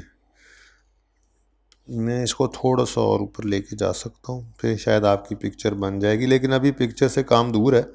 मैं कहता हूँ वर्किंग वन ज़रा पूरी हो ले मज़ीद। लेकिन ये देखो बच्चों, ये याद रखना, ये बात ज़रा जहन में रख लो, ये आपने करना नहीं है, तो आपको समझाने के लिए किया हुआ है, ओके। कि अगर बैलेंस शीट के अंदर सवाल आ जाए, ताकि साथ साथ ये एडजस्टमेंट बैलेंस शीट के पॉइंट ऑफ व्यू से भी डिस्कस होती चली जाए ना, ओके। चलो, तो इतनी कुछ ऐसे तस्वीर आए तो मेरे ख्याल में काफ़ी बेहतर हो जाएगा व्यू, है ना। लेकिन साथ वो नहीं रहा हमारा दोस्त, तो ठीक है, हो जाएगा गुजारा इंशाल्लाह। चलें आगे बढ़ते हैं। Next, at acquisition date point 2 is over, only point 3 is remaining. Point 4 भी वैसे मैंने करवा ही दिया है तकरीबन, तो पॉइंट 3 पे आ जाओ। Point 2 is over now. Point 3, at the date of acquisition SL's carrying value of its net asset were equal to fair value except the following. An in-process development project for a software had a fair value of 180 million. In process है तो इसकी फिलहाल fair value बता रहा है। मैं book value की बात नहीं कर रहा, हमने ढूंढनी बुक वैल्यू है, मैं बता रहा हूँ। हम सबसे पहले क्या ढूंढा करते हैं, आपको पता है, बीवी ढूंढा करते हैं, है ना आप लोग, सॉरी। तो सबसे पहले बुक वैल्यू ढूंढनी, ओके।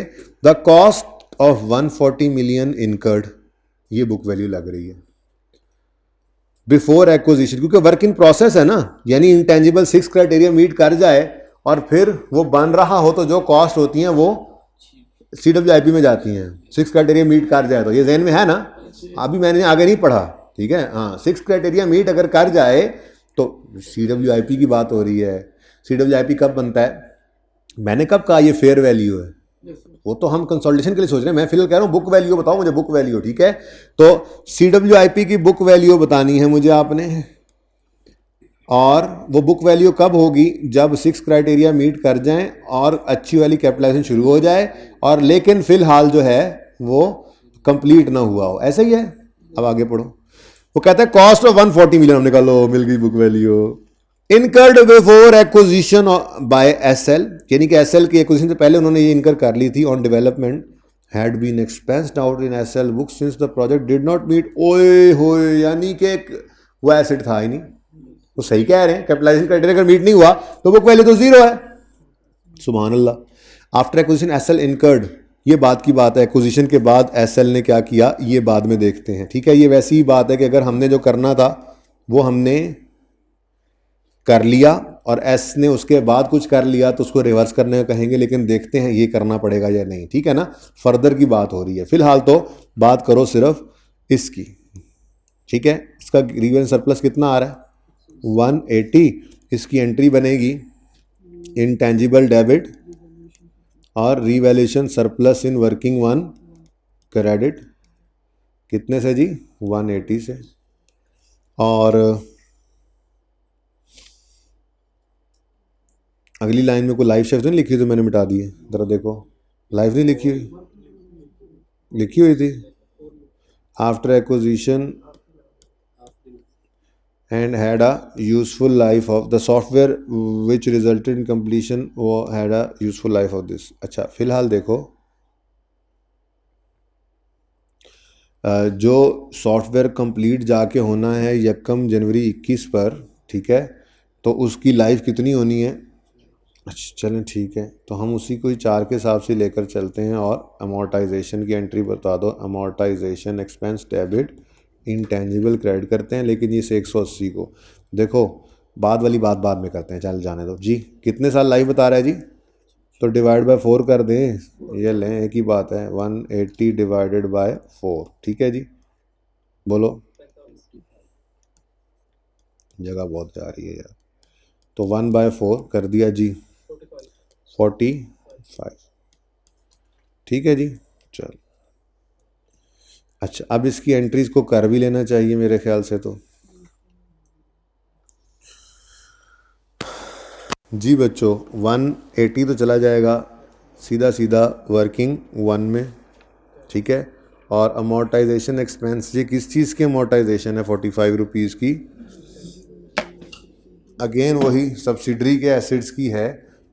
लेकिन वो लड़ाई चली किस वक्त है, एक्विजिशन के दिन, तो इसको एडमिन एक्सपेंस के अंदर ही हम डाल देंगे। ठीक है, तो बताओ भाई, वर्किंग 1 पहले एंट्री बैलेंस शीट के अंदर एक इंटेंजिबल आ रहा होगा ना, CWIP जो भी करना है वो हम बना नहीं रहे, और ओहो वर्किंग 1 तो मेरी उधर ही रह गई जी। यहाँ पर आपको पता है शेयर कैपिटल आता है, फिर ये वो नज़र नहीं आया, रिटेन्ड अर्निंग्स आती हैं, फ़िलहाल तो मुझे नज़र आया है रीवैल्यूएशन सरप्लस। ठीक है जी, इंटेंजिबल वाला कितना 180। ठीक है, तो वो डेबिट और यहाँ पे वर्किंग 1 क्रेडिट। ठीक है, next is amortisation expense debit और इंटेंजिबल क्रेडिट होना है बैलेंस शीट में, मेरी तरफ से बाढ़ में जाए, लेकिन ये एक्सपेंस जो डेबिट होना है ये आकर ऑपरेटिंग एक्सपेंसेस में आप बढ़ा लो, 45 है। बोलो अगर बैलेंस शीट का सवाल कर रहे थे तो हम पूरी एंट्री करते CRE डेबिट इंटेंजिबल क्रेडिट, और फिर वो बैलेंस हो जाती, और फिर एंड पे आकर हम क्या कहते हैं, चलो यार अब सिर्फ सॉरी SRE डेबिट और एस के एसेट्स हैं। ठीक है, SRE डेबिट और इंटेंजिबल क्रेडिट, और फिर जब हम बैलेंस शीट का सवाल कर लेते तो इनकम स्टेटमेंट का सवाल करते, उसको आगे कहते यार इसको सिंगल इम्पैक्ट के तौर पे सोचो, एडमिन एक्सपेंसेस को बढ़ा लो। एसेट्स किसके हैं, एसेट्स किसके हैं, तो मेरे ख्याल में तो इसको वर्किंग 5 को भी हिट कराना नहीं चाहिए। चलो तो हिट वर्किंग 5 भी साथ के साथ, यानी कि इस अमोर्टाइजेशन को मैं क्या करूँगा, जैसे इधर लिखा था डेबिटेड टू, डेबिटेड यानी एडेड टू एडमिन एक्सपेंसेस, अब वहाँ ऑपरेटिंग इकट्ठे हैं। ठीक है, और साथ ही ऐसे ही करके जरा डू नॉट हिट या हिट वर्किंग 5। ठीक है, तो 45 को हमने एक्सपेंसेस में जाके डेबिट किया। ओके, एक्सपेंस बढ़े हैं तो प्रॉफिट कम हुआ, एस प्रॉफिट को भी यहां पर हिट करवा दो। एडजस्टमेंट नंबर 3 है। चलो बस इतना लिख दो, क्या लिखना है और, बस पर्चे में इतना काफी है ना। ठीक हो गया, चलें आगे। नेक्स्ट इज अच्छा ये बीच वाला पढ़ लें। वो कहता है एक्विजिशन के बाद एसएल ने मजीद 20 इनकर किया, एसएल ने मजीद 20 इनकर किया विच resulted in completion of project, और वो कंप्लीट भी हो गया। तो एसएल ने 20 रिकॉर्ड किया, वो उसने एसेट भी बनाया, उसको उसने अमोर्टाइज भी किया होगा, किया होगा, बोलो, हमें उससे कोई लेना देना ही नहीं है। अगर आप पूरे 200 का एसेट समझ लें, बीइंग ग्रुप, आप सब्सिडरी समझते हो ना भाई, इसको पेरेंट के एंड से सोचें, आप कहें जी 180 भी मेरा है और 20 भी मेरी कॉस्ट है, तो 200 हो जाए, तो 200 को डेफिसिट करना है ना, तो 200 में से 20 को वो कर रहा है रिकॉर्ड करके, तो वो रिकॉर्ड भी कर रहा है और डेफिसिट भी कर रहा है मोटाइज। ठीक है, आपने 180 रिकॉर्ड कर लिया और आपने उसको मोटाइज भी कर लिया। ठीक है ना, तो इस 20 को आपने क्या करना था, सिर्फ इग्नोर, ये लिखा हुआ है ना, ये आफ्टर एक्विजिशन, देखो एक्विजिशन के दिन 180 रुपए लग चुके थे, देखो 180 रुपए एक्विजिशन के दिन तक लग चुके थे, और वो कह रहे हैं इस दिन तक ये कैपिटलाइज करने काबिल ही नहीं था। हमने कहा कोई बात नहीं, हम तो IFRS 3 और 10 की बात मानते हुए आज इसको करेंगे, आज इसको हमने खरीदा है ना, हमने तो जब ये डेवलपमेंट बुरी वाली भी हो आप खरीद लेते हैं तो वो कैपिटलाइज ही होती थी ना। ठीक है, अब कैपिटलाइज कर ली हमने 180 की, उसके बाद वाली जब कॉस्ट इनकर होती थी, आपको जी एक्विजिशन के बाद तो ये अब हम ही बन गए हैं, तो हमने 20 की और कॉस्ट इनकर की है, तो यार उसने कर ली है ना, उसने मोडाइज भी कर लिया है, तो सुकून मारो, इतनी सारी बात को क्या करो, इसको इग्नोर कर दो। ठीक है, आपने 20 उसने रिकॉर्ड किया है, वो उस 20 को डेप्रिशिएट कर रहा होगा अपनी सब सेपरेट के अंदर, ठीक है ना। आपने 180 को भी रिकॉर्ड कर लिया, उसको अमोर्टाइज भी कर रहे हो, ठीक है। अच्छा, सॉफ्टवेयर यूजफुल लाइफ 4 साल है, ये हमने कर लिया। नेक्स्ट इज वैसे किया हुआ हमने फेयर वैल्यू ऑफ इन्वेंट्री, लेकिन यहां पे ना थोड़ा सा मसला ये था कि हमारा साल अगेन ये है, इधर ना गंद डालें मजीद। यकम जुलाई 20 से 19 से 20 है, 30 जून 21, और फिर आगे जाना है, मुझे बताओ ना यार, मैं वही तो पूछ रहा था। यकम जनवरी 20 से 31 दिसंबर 20 का साल है हमारा। हाँ हमारा साल है ना, और फिर 21 भी है, दोनों लिखने हैं ना यार, उन्होंने यही तो घुमाया हुआ था आपको। अच्छा लो भाई, कहते हैं जिस दिन हमने एक्वायर किया, यहां कहीं एक्वायर कर रहे थे, यकम जुलाई 20 को, जिस दिन हमने एक्वायर किया तो fair value of inventory was higher than its carrying value by 200। अब इसकी एंट्री क्या बनती है, 200 से इन्वेंट्री डेबिट, इन्वेंट्री बढ़ाओ, इधर ही है वर्किंग वन, और reverse surplus of inventory credit, कितने से जी, 200 से। डन हो गया। अब हमने 200 रुपये के मतलब समझो ये 10 यूनिट्स पड़े हैं, ठीक है ना, 10 यूनिट इस दिन 200 रुपये पर हमने रिकॉर्ड कर ली, ठीक है। 1 2 3 4 5 6, 1 2 3 4 5 6 7 8 9 और 10, ये 10 यूनिट्स हमने यहाँ पे रिकॉर्ड कर ली हैं। और ऐसे ही है ना, 200 बढ़ा लिया ना तो बुक वैल्यू तो सेम हो गई ना, ज़्यादा रिकॉर्ड क्या किया है 200, मैंने कहा अज्यूम करो ये 10 यूनिट्स हैं, आगे ना परसेंटेज दी हुई है इसलिए ज़रा मैं ऐसे कर रहा हूँ, ठीक है। अच्छा, अब ये तो हमने इन्वेंट्री वाले टॉपिक में, याद है इन्वेंट्री वाले एडजस्टमेंट में क्या होता था, हम कहते थे हम बढ़ा चुके हैं, और अगर उन्होंने ईयर एंड तक कुछ बेच ली हैं तो वो बेची हुई पे हमें एतराज़ है कि हम गेन रिकॉर्ड कर चुके हैं, वो भी कर चुके हैं, तो बेची हुई को रिवर्स कराते थे, याद है ना। अब वो कहता है fair value of inventory was higher than its carrying value by 200 million, 50% and 10% of inventory were included in inventory of SL at 31 December 20 and 31 दिसंबर 21। कहता है जी इस 10 यूनिट्स वाले स्टॉक में से 50% 31 दिसंबर 20 पे पड़ा था, 1 2 3 4 और 5, इसका मतलब 5 बिक गए थे, इसको रिवर्स करवाना चाहिए था, लेकिन मसला क्या है कि वो पिछला साल है जो गुजर गया है, इसलिए हमें उससे कोई लेना देना नहीं। बात समझ गए। अच्छा, और आगे कहता है इसमें से अभी भी एक बचा पड़ा है, यानी कि इसमें से 4 जो हैं वो ड्यूरिंग द ईयर सोल्ड है, और इसका जो प्रॉफिट है वो इस साल के अंदर रिकॉर्ड हो गया, उसने जीपी के अंदर जो रिकॉर्ड किया, हमने इसको क्या करना है, रिवर्स करना। और बात समझ आई है, ठीक है।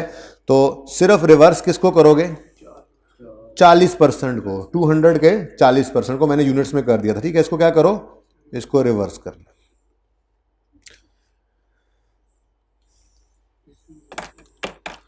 यहीं पर ही ना इसको साइड पे करके मैं समझा देता हूं थोड़ा सा।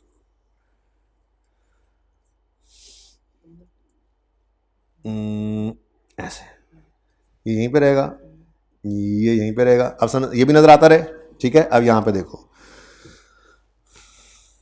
इन्वेंट्री वर इंक्लूडेड, अगर मैं यही सवाल बैलेंस शीट का कर रहा होता तो बैलेंस शीट के अंदर 90% से हमें मसला था, ऐसे ही है। हम कहते हैं जी हमने एक इन्वेंट्री बढ़ाई, यार उन्होंने भी उसका 90% आज तक बेच दिया है, डबल गेन रिकॉर्ड हो गया, तो हम क्या करते थे, बिके हुए का रिवर्स कराते थे, ऐसे ही है। तो हमने हमें कहना था एस तुमने रिकॉर्ड कर लिया प्रॉफिट, रिवर्स करो रिवर्स करो रिवर्स करो, हमने कंसोलिडेशन में रिकॉर्ड कर लिया है, जो हमने कर लिया तुम मत करो। 200 का कितने परसेंट, 180। ये बैलेंस शीट का सवाल तो एज ऑन होता है ना, ठीक है। अब लेकिन हम मसला क्या है कर रहे हैं, प्रॉफिट एंड लॉस का सवाल। तो ऐसा भी तो हो सकता है कि सिर्फ प्रॉफिट एंड लॉस का सवाल आ जाए जैसा कि हमारा था। ऐसी सूरत के अंदर अब डबल एंट्री तो हम करते नहीं होते, अगर बैलेंस शीट इकट्ठे कर रहे होते तो क्या एंट्री कर लेते, ये एंट्री करने के बाद बैलेंस शीट टैली हो गई। अब आते हैं इनकम स्टेटमेंट में, और इनकम स्टेटमेंट में आगे कहते हैं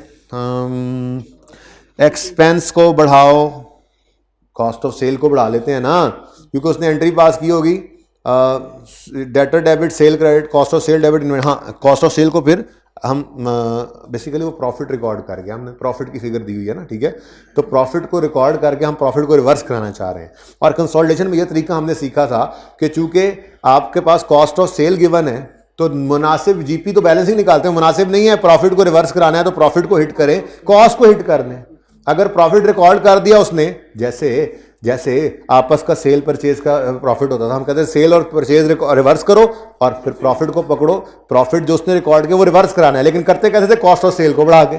ऐसे ही यहां पे हम करेंगे, हमने कोई डबल एंट्री नहीं करनी, हमने कहना है ऐसे ही लिखूंगा, मुझे लिखने दो जरा ऐसे ही, डेबिटेड टू, मैं यूं लिखता हूं, इंक्रीज या डेबिट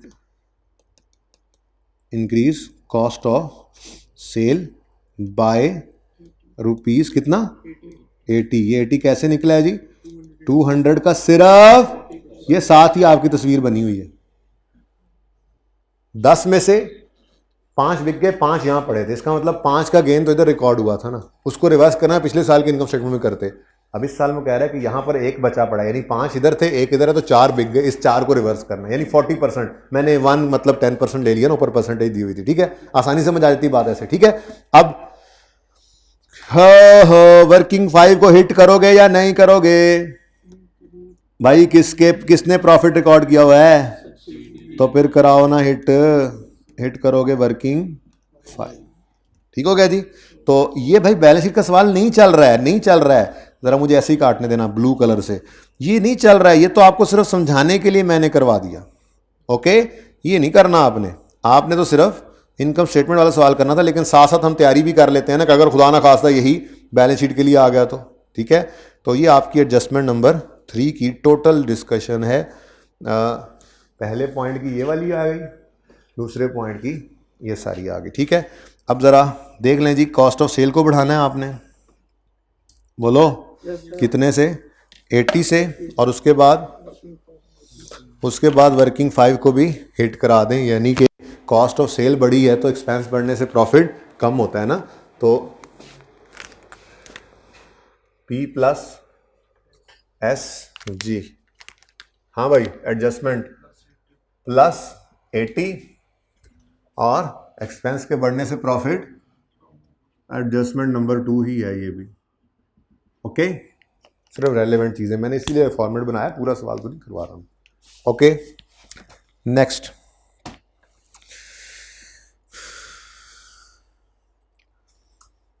और तो यार इसमें कुछ भी नहीं है यार, अब और तो कुछ नहीं, यहाँ तक करनी थी बस, एडजस्टमेंट यहीं तक करनी थी, ठीक है ना, यहीं पर लिखी भी यहीं तक हुई है, आगे देख लो ना, SL पेड, अच्छा ये ना पेड डिविडेंड, ये डिस्कशन ना अब क्लास कितनी देर की होगी भाई, आपने बताया ही नहीं, अच्छा चलें जी, जल्दी से इसको ना यहाँ पर पॉज कर लेते हैं, लेकिन उसके बाद आते ही हम जल्दी से इसकी अप्रोप्रिएशन करेंगे। फिर एस ने जो डिविडेंड दिया है इसको हमने बैलेंस शीट के पॉइंट ऑफ व्यू से सिनेरियोज में सोचा हुआ है और देखा हुआ है, इनकम स्टेटमेंट से नहीं देखा हुआ, 5 मिनट की डिस्कशन है वो भी कर लेंगे, ठीक है। लेकिन फिलहाल जब पेड है तो रिकॉर्डेड भी होता है, मसला सिर्फ तब है जब एस का डिविडेंड हो या ए का डिविडेंड हो एसोसिएट का, और वो पी ने अपनी अदर इनकम में रिकॉर्ड कर लिया हो तो मसला होता है, ठीक है। तो HL ने रिकॉर्ड किया हुआ है, आपको एडजस्टमेंट करनी आती है, ठीक है। उसके बाद डिलीवर किए हैं कुछ चीज़ें, कोई मसला ही नहीं है। इम्पेयरमेंट टेस्ट अच्छा ने इंडिकेट किया, यानी कि गुडविल निकलेगी, वर्किंग 1 से गुडविल निकलेगी और फिर इम्पेयर होगी, ठीक है। और प्रीवियस ईयर में कुछ नहीं है। इनकम एक्सपेंसेस एक्रूड इवनली हुए एक्सेप्ट अदर स्टेटेड अदरवाइज, और HL measure NCI at proportionate share discount. बाकी एडजस्टमेंट्स में कोई जान नहीं है जी, ठीक है। अब मैंने सिर्फ आपको जो है ना अप्रोप्रिएशन करवानी है। चलो मैं तो कहता हूँ कि अब 1:45 हो ही गया तो इसको फड़का ही दें, साइड पे कर दें, ठीक है। तो मुझे ना आपने ज़रा चेक करके बताना है, सॉल्यूशन ओपन कर लें।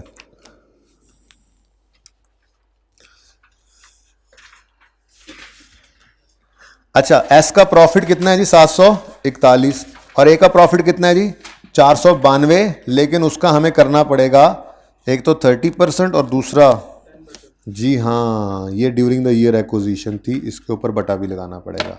एक तो ये बात हो गई, दूसरा इसको किसी एडजस्टमेंट ने पता नहीं हिट ना किया हुआ हो तो वो आप सोल्यूशन से ही देख लेना, मैं अब इसकी बात नहीं कर रहा।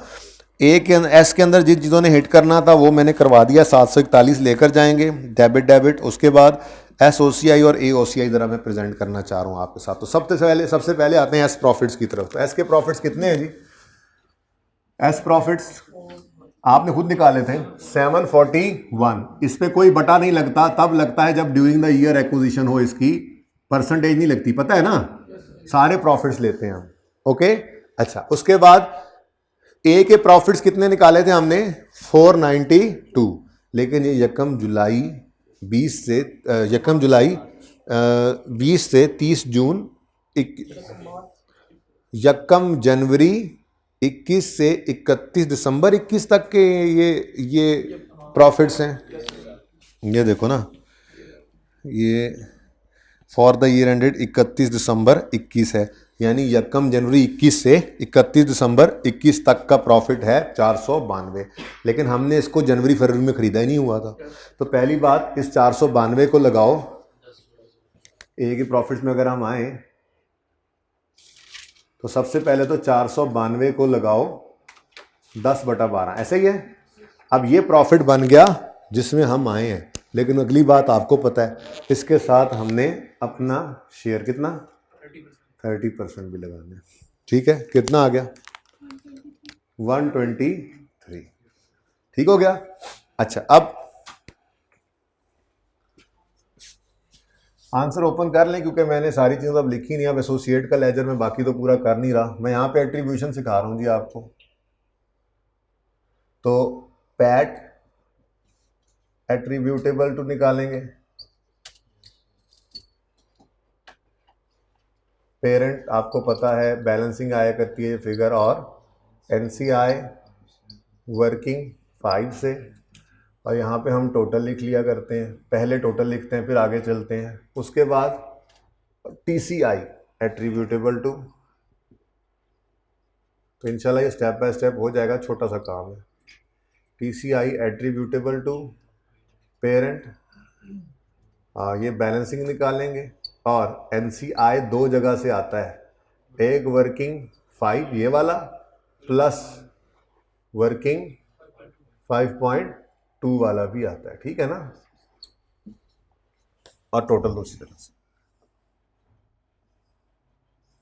ठीक है, अच्छा अब जरा मुझे पैट बता दें सवाल से देखकर, क्योंकि ये सारी चीजें मैंने कोई नहीं लिखी हुई। पैट मुझे बता दें सोल्यूशन से, पैट देखकर।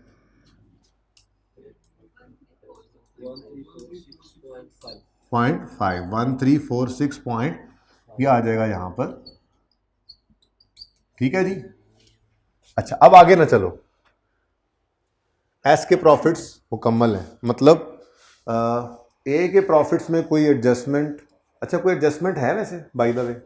जरा देख लो ए के प्रॉफिट में आगे कोई ना कोई एडजस्टमेंट आगे आ रही हो, किसी ने चीजें बेची होनी है आपस में, इन्होंने कुछ ऐसा होना है, वो आप देख लोगे। कितने? 3 इधर डेबिट। चलो, ये क्लोजिंग कितना आता है?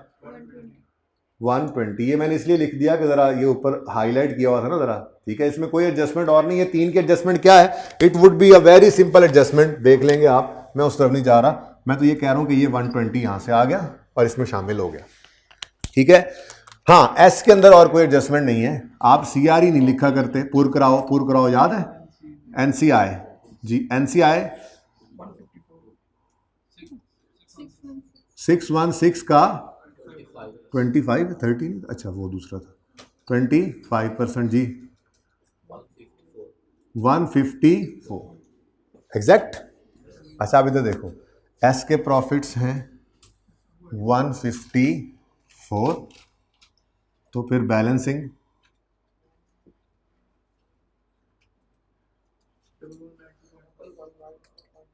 0.5 डन हो गया जी। कुछ बच्चों ने पर्चे के अंदर एट्रीब्यूशन के नंबर होने हैं, मार्किंग स्कीम आप देखते हैं, एंड पे खोल के दिखाऊंगा क्लास के, देखते हैं मार्किंग स्कीम, एट्रीब्यूशन के नंबर होने हैं। अब बच्चों ने कहा यार मुझे तो कुछ समझ ही नहीं आई, छोड़ो। नहीं भाई, कुछ भी गलत सलत करके जो फिगर यहाँ निकाली उसको एट्रीब्यूट करने के अपने मार्क्स होते हैं। तो सवाल को रोकना कभी नहीं है किसी एक एडजस्टमेंट की वजह से, जो समझ में आता है एंड तक सारा करना है, इंशाल्लाह पर्चा पास हो जाएगा। ओके, अच्छा अब ये 154 पहले ही इधर लिख लेते हैं, क्योंकि देखो पैट जो है वो ये एनसीआई का, बाकी सारा पेरेंट का। टीसीआई में एनसीआई और एनसीआई दोनों ऐड होंगे, बाकी सारा पेरेंट का। ठीक हो गया? चलो अब बताओ जी, ऊपर रह क्या गया था? एस के ओसीआई के अंदर क्या आना है? 80 का लॉस, बोलो। अब लिखना उसी तरह से, एस ओसीआई जिस तरफ प्रॉफिट आता है उस तरफ लिख के फिर काट के दूसरी तरफ लिख लेना, ठीक है, ताकि तरतीब खराब ना हो। और ए के ओसीआई के अंदर आना है 100 जमा 20। अच्छा, ये gain on loss year and के ऊपर हम कैलकुलेट करते हैं, बोलो। और रीवैल्यूएशन के बारे में भी स्टार लगा के उसने बता दिया है कि ये रीवैल्यूएशन भी ईयर एंड पे हुई है। इसका मतलब ये 100 और ये 120 को आपने 10/12 नहीं करना। हाँ, ये सारे का सारा ईयर एंड पे आया ना, सारे का सारा ही हमारे पास है, ठीक है। तो 120 के ऊपर बस आपने 30% लगा लेना है। ओके, तो चलें ये काम भी कर लेते हैं। एडजस्टमेंट तो इनमें है कोई नहीं। तो एस की ओसीआई, जैसे एस के प्रॉफिट थे यहाँ पर एस की ओसीआई आती, ठीक है। लेकिन मसला क्या है?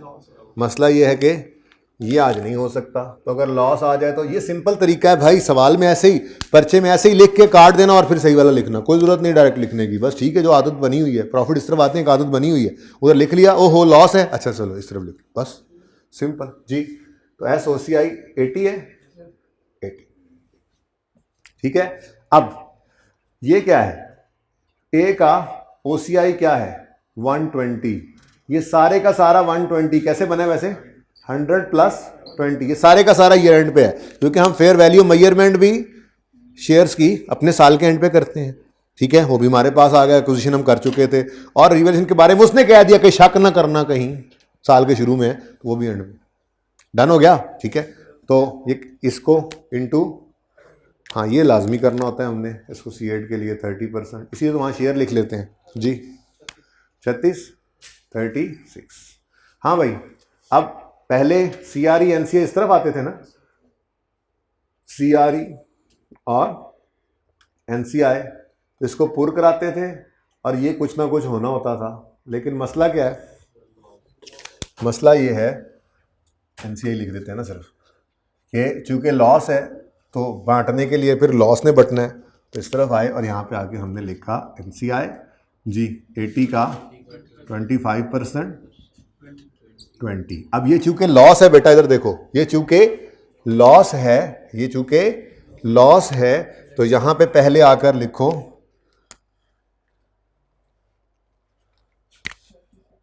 एक मिनट मैं यहां पे लिख लूं, ओसीआई के अंदर क्या लिखूं? ओसीआई ही लिख देता हूं। मतलब ओसीआई के अंदर आप दोनों इकट्ठे लिखना चाह रहा हूं ना मैं, पेरेंट और सब्सिडरी। यार देखो ना, रीवैल्यूएशन सरप्लस है, पेरेंट का कोई नहीं है, सब्सिडरी का है। उसके बाद ये वाला प्रॉफिट एंड लॉस में चला गया पेरेंट का, तो वहाँ से इसका वो भी नहीं है, ठीक है ना। तो मेरे ख्याल में तो रीवैल्यूएशन भी है, रीवैल्यूएशन भी है, और दूसरा फेयर वैल्यू रिजर्व भी है एस का। तो मैं यहाँ पर फिर क्या लिखूँ? मैं अदर कंप्रीहेंसिव इनकम ही लिख दूँ। ओके, अब पेरेंट का मैंने 0 लिख दिया है। वैसे मैं P+S करता आ रहा था, इसका मैंने 0 लिख दिया ताकि आपको ज़रा पता लग जाए। क्यों? इसका जो शेयर्स पर fair value reserve, fair value gain आया था वो प्रॉफिट एंड लॉस में चला गया था FVTPL की वजह से, और रीवैल्यूएशन पे कुछ आया नहीं हुआ, ठीक है। लेकिन इधर देखो, इस भाई साहब का 80 रुपये का लॉस, अच्छा रीवैल्यूएशन का इसका भी नहीं है, लो फिर तो यहाँ पर मैं फेयर वैल्यू रिजर्व लिख सकता हूँ सुकून से। फेयर वैल्यू रिजर्व याद है? हाँ भाई, पेरेंट का 0, सब्सिडरी का ±80। माजरत प्लस होता है, लेकिन आज क्या हो गया? लॉस था, -80 हो गया, तो यहां पे भी क्या नजर आएगा फिर? -80। और ठीक है, अच्छा आगे बढ़ो। ए के OCI का शेयर, ये सारा हमारा शेयर है ना। कैरी डाउन बैलेंसिंग बताओ, 36, ये चला जाएगा ब्लू वाला 36। अब जरा टोटल बता दें कितना है? टोटल 130 2.5, ये नाल बोलिया करो, 5 में 5 छाड़ देना। 1302 कम क्यों हो गया? क्योंकि लॉस भी कुछ आ गया, ठीक है ना। 13.5 लो भाई। अब लॉस ऑफ एस में से एनसीआई का हिस्सा कितना है? -20, अगेन वैसे ही कर दिया मैंने, ठीक है, ओके। प्लस होता था ना -20। जी बोलो बोलो बोलो बोलो बोलो बोलो बोलो। हाँ 134 बैलेंसिंग 116